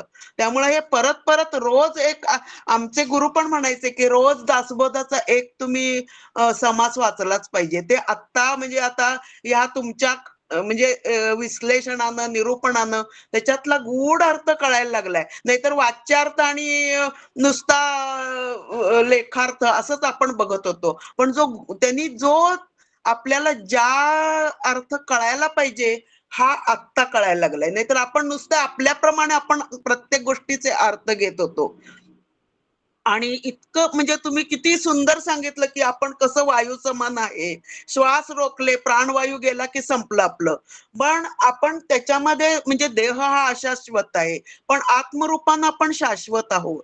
आणि ही अभेद भक्ती आणि परमपुरुष हे नाव तर समर्थांनी किती सुंदर दिले. म्हणजे अगदी शेवटच्या ओळी तितकं छान वाटलं ना की जिथं कृष्णाने उत्तम पुरुष म्हटलंय आणि परमपुरुष, आणि हे किती, हे एकच वाक्य जरी आपण समजून घेतलं ना की राम करता राम भोगता आणि मी रामाचा भक्त, मग तो शरीराचा मालक आहे, मग मी गेलो किंवा मी मेलो तरी मी रामस्वरूपच होणार. हे जर आपल्याला ह्याच्यातनं फक्त एवढं वाक्य जरी आपण लक्षात घेतलं तरी आपलं जीवन सार्थक झालेलं आहे. म्हणजे मरणाचं भयच उरणार नाही. अरे मी राममयच होणार आहे, आता मला कशाची चिंता, असं एक मनात मरणाविषयीची भीती संपूर्ण निघून गेली या वाक्यानं. आणि बाकीचे सगळं तर, आणि कहाणी निरूपण तर कसं सुंदर दिलंय त्यांनी, की जिथं त्रिगुण आहेत त्रिगुण आहेत तिथं जन्म मृत्यू आहेच, आणि तो नियमच आहे. तर आपल्याला या फेऱ्यातनं सुटायचं आहे, हेच आपण विसरतो मुख्य. त्यामुळंच आपलं आयुष्य सगळं कष्टमय आपलं आपणच करून टाकतो. आपण आनंद स्वरूप असून त्या आनंदाला आपण मुकतो. हे फार छान रीतीनं आज कळलं. म्हणजे अजून खूप बोलण्यासारखं आहे, पण तुम्ही सगळं, आणि तो गलबला जो आहे नामरूपाचा, त्याचा निराश कसा करायचा, निराश म्हणजे ते सोडायचं नाहीये, तर त्याच्यातली आसक्ती कमी करायची, हा पण अर्थ अगदी लक्षात घेण्यासारखा आहे. आणि आता आपण जसं हे पावलानं म्हणजे प्रत्येक समाज वाचतोय, तसं तसं आपल्याला हे गूढार्थ फार छान कळायला लागले. आणि प्रत्येक रविवारी तुमचं हे झाल्याशिवाय आम्हाला तो दिवस सार्थक झाल्यासारखं वाटतच नाही. आणि म्हणजे जसं जनावर रवंत करतात ना, आठवडाभर तसं काहीतरी काहीतरी 1-2 वाक्य अशी डोक्यात येतात आणि त्याच्याविषयी विचार मंथन सुरू झाले. हे फार म्हणजे तुमची समर्थांनी तुमच्या माध्यमातून आमच्यावर फार मोठी कृपा केली. आपलं आपणच पाठ थोपटून घ्यायला पाहिजे. इतकं छान चालू आहे आपलं, हे संपू नये एवढंच वाटतंय. जय श्रीराम. जय श्रीराम. अजून कोणाला काही क्वेश्चन्स किंवा शंका असतील तर आपण विचारूया. 1-2 मिनिटं आपण बोलूया. अरे ज्योतिताई, आज तुम्ही सेशनला नाही गेला तिकडे? जाऊन आले. जय श्रीराम. जय श्रीराम. जाऊन आले आणि मी थोडस हे करून आले की तुमची योगेश बुवांची भेट होऊ शकेल का, 2 सत्पुरुषांची भेट होईल, मला एक सत्संग होईल, हा त्याच्या मागचा थोडासा विचार होता. पण ते रात्री त्यांचं 8:30चं फ्लाईट आहे आणि 6:30 ते 7 ते इथे शिवाजीनगरला आहेत गार्डन मध्ये. त्यांनी एक सगळ्यांचं एक दासबोधवाले आणि प्रल्हाद महाराजांचे मंडळी आणि चीन ब्रह्मचैतन्यनाथ हे लोक सगळे एकत्र इथे आहे. म्हणजे काय म्हणायचं, निरूपण वगैरे नाही, असं काही प्रवचन वगैरे भेटणार आहे. नाही, योगेश बुवा अनेक वेळेला बेंगलोरला सुद्धा येऊन गेलेले आहेत. म्हणजे आम्ही बेंगलोरला होतो किंवा त्यावेळेला मी बेंगलोरला तिथनं बाहेर पडलेलो होतो. म्हणजे पण आमचा जो ग्रुप आहे बेंगलोरचा, ते समर्थ सेवा मंडळाशी अतिशय कनेक्टेड आहेत, खूप छान. म्हणजे अजय बुवा किंवा योगेश बुवा हे तिथं कनेक्टेड आहेत. योगेश बुवा स्वतः कराडला पण एकदा येऊन गेलेले आहेत त्याच्या वेळेला. म्हणजे वेगवेगळ्या माध्यमातून वेगवेगळ्या प्रकारे त्यांची भेट होत असते. म्हणजे तर काही प्रश्न नाही. आणि आम्ही कराडला असल्यामुळे तर सज्जनगड 60 किलोमीटरच आहे. आणि चाफळ, ते आता आम्ही मागच्याच आठवड्यामध्ये चाफळला सुद्धा गेलेलो होतो. त्याला तो चाफळला जो वर्ग होतो 16 मे ते 20 मे, तो गेले यावर्षी त्याचा 60 वर्ष कंप्लीट झालेली आहेत त्या वर्गाला. आणि जो दासबोधद्वारा द्वावाकेकर यांनी जो वर्ग चालू केलेला होता, म्हणजे पत्रद्वारा दासबोध, त्या उपक्रमाला आणि त्याच्या अनुषंगानं जे चाफळला गेले 60 वर्ष हे वेळ ठरलेली आहे. हे म्हणजे 16 मे ते 20 मे हे दिवस पूर्णपणे ठरलेले आहेत. कुणाला सांगायला लागत नाही, काही नाही. दरवर्षी 16 मे ते 20 मे तिथं माणसं येतात, म्हणजे येतातच ह्याला चाफळला.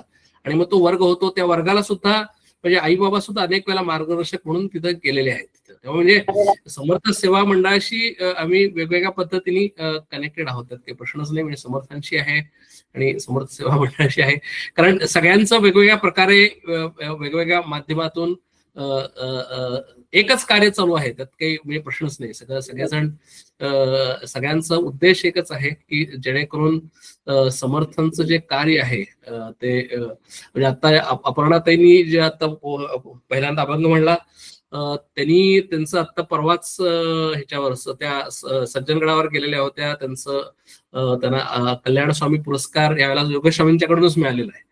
त्यामुळे त्याही म्हणजे ह्याच्याशी अतिशय जवळच्या कनेक्टेड आहेत योगेश बुवा रामदासी, अजय बुवा रामदासी. तर थोडक्यात सांगण्याचा मुद्दा काय की हा एक परिवार आहे, एक कुटुंब आहे. हे सगळं ह्या कुटुंबामध्ये सगळेजण आपण समर्थ ह्या एका सूत्रांनी बांधले गेलेलो आहोत. त्यामुळं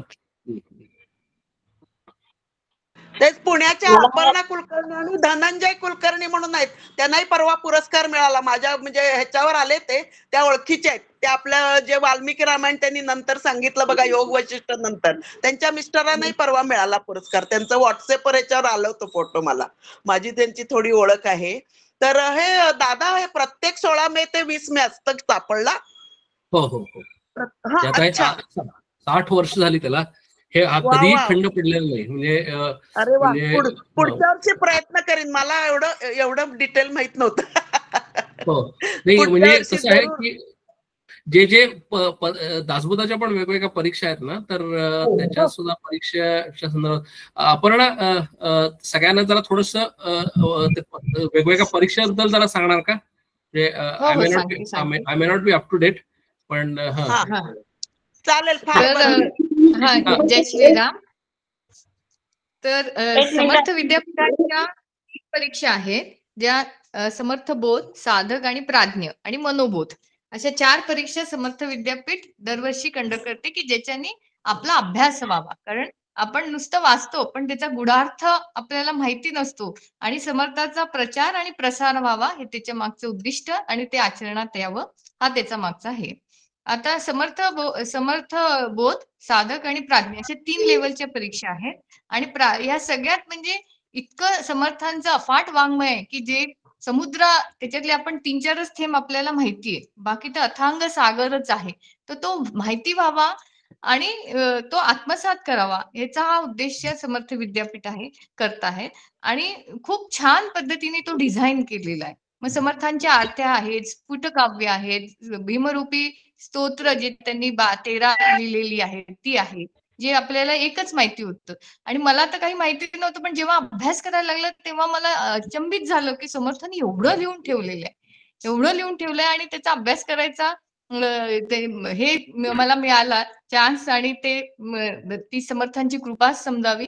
आणि या 3 लेवल झाल्यानंतर प्राज्ञेमध्ये आत्माराम, षड्रिपू निरूपण, 21 समासी दासबोध आणि अजून बरंच, आणि दासबोध असे भरपूर त्यांचं हे वाङ्मय आहे. आणि त्याचा जो फायनल, त्याचे 10 पेपर असतात, आणि ते 10 पेपर झाल्यानंतर 1.5 वर्षाचा तो आहे.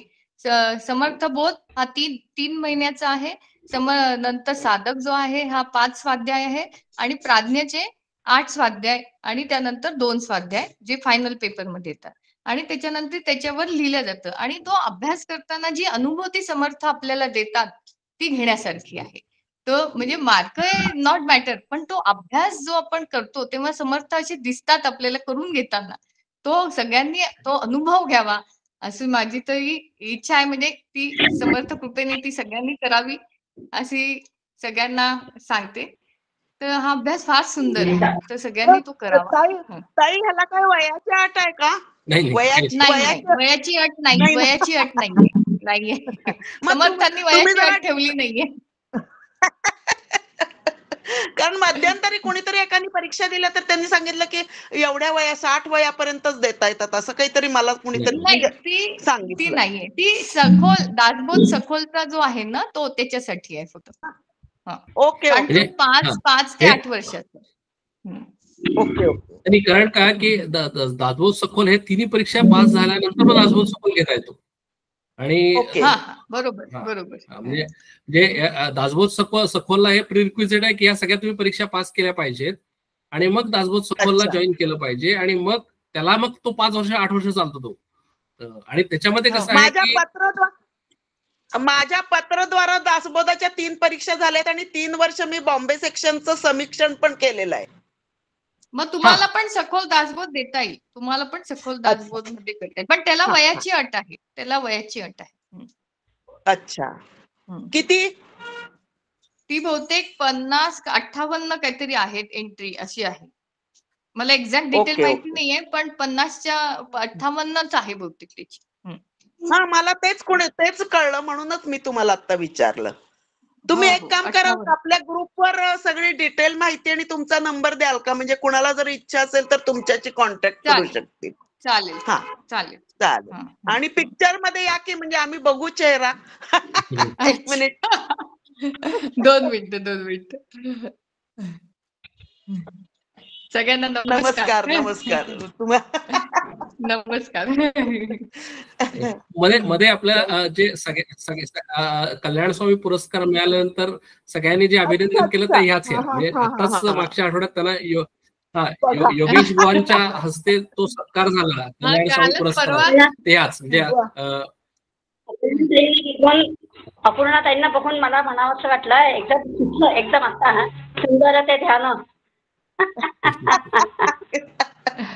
बघा ना पडद्यामागचं कलाकार अगदी किती कर्तृत्व आहे त्यांचं. पण आज शब्द बोलणार आहे, बाकी त्यांचं निरूपण अप्रतिमच असतं. नाही समर्थ करून घेतात. दासबोध कसा जगायचा किंवा मनाचे श्लोकही कसं ते जगतात आहे बरं. मला मी नेहमी ऑब्झर्व करत असते किंवा मला आपण ते लक्षात येत असतं. प्रवासात सुद्धा उपासनेला दृढचाल व्हावे हे त्यांचं बघतात आहे. म्हणजे एक ओळी तरी आज त्यांनी आता सांगितलं की एक ओळी तरी जगावी तसं त्यांचं प्रवासातही त्यांच्या ह्याच्यातले ते तेवढे तास काढून ज्ञान व्हावं, आपण ह्याच्यात राहावं, आपली त्याची उन्नती व्हावी, ह्याच्यासाठी प्रगती उन्नती परमार्थाकडे जाता यावं ह्याच्यासाठी ते त्यांच्या प्रवासातले सुद्धा तेवढे तास आपल्यासाठी देतात. प्रवासामध्ये असं काही एक वेगळं करणं हे कठीण गोष्ट आहे, पण ते करतात ह्याच्यासाठी प्रणाम. आणि अगदी नाही काय होत होतं की बऱ्याच वेळा आता बाकीचं हे चालूच आहे म्हणजे बाकीचं रुटीन चालू असतं, इकडे तिकडे प्रवास असतो, पण तसं जर आलं तर मग हे सेशन्स हे होतील म्हणजे शक्यतो आपण हे त्यामुळे ठेवावं लागतं.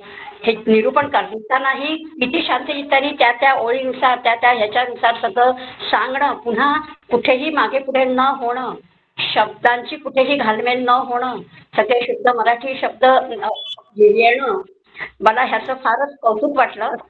म्हटलं आज दासबोधाच्या त्यांच्याशीच बोलावं, त्यांच्याबद्दलच बोलावं.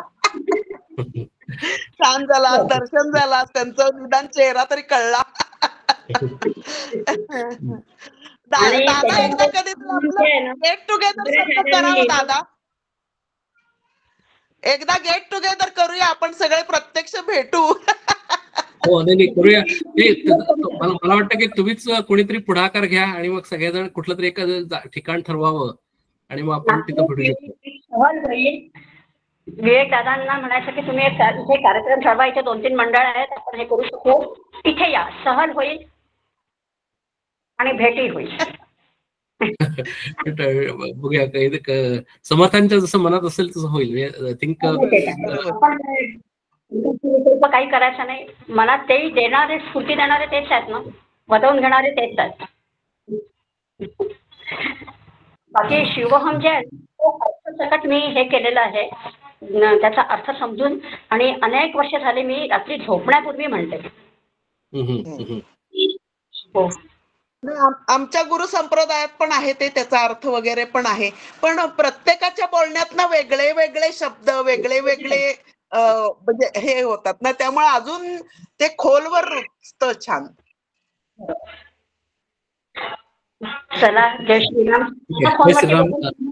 हा, आजचा सेशन आपण इथेच थांबूया. मी रेकॉर्डिंग थांबवतो. मी फोनवरती बोलेल तुमच्याशी. हा चालेल. हो. श्रीराम. श्रीराम.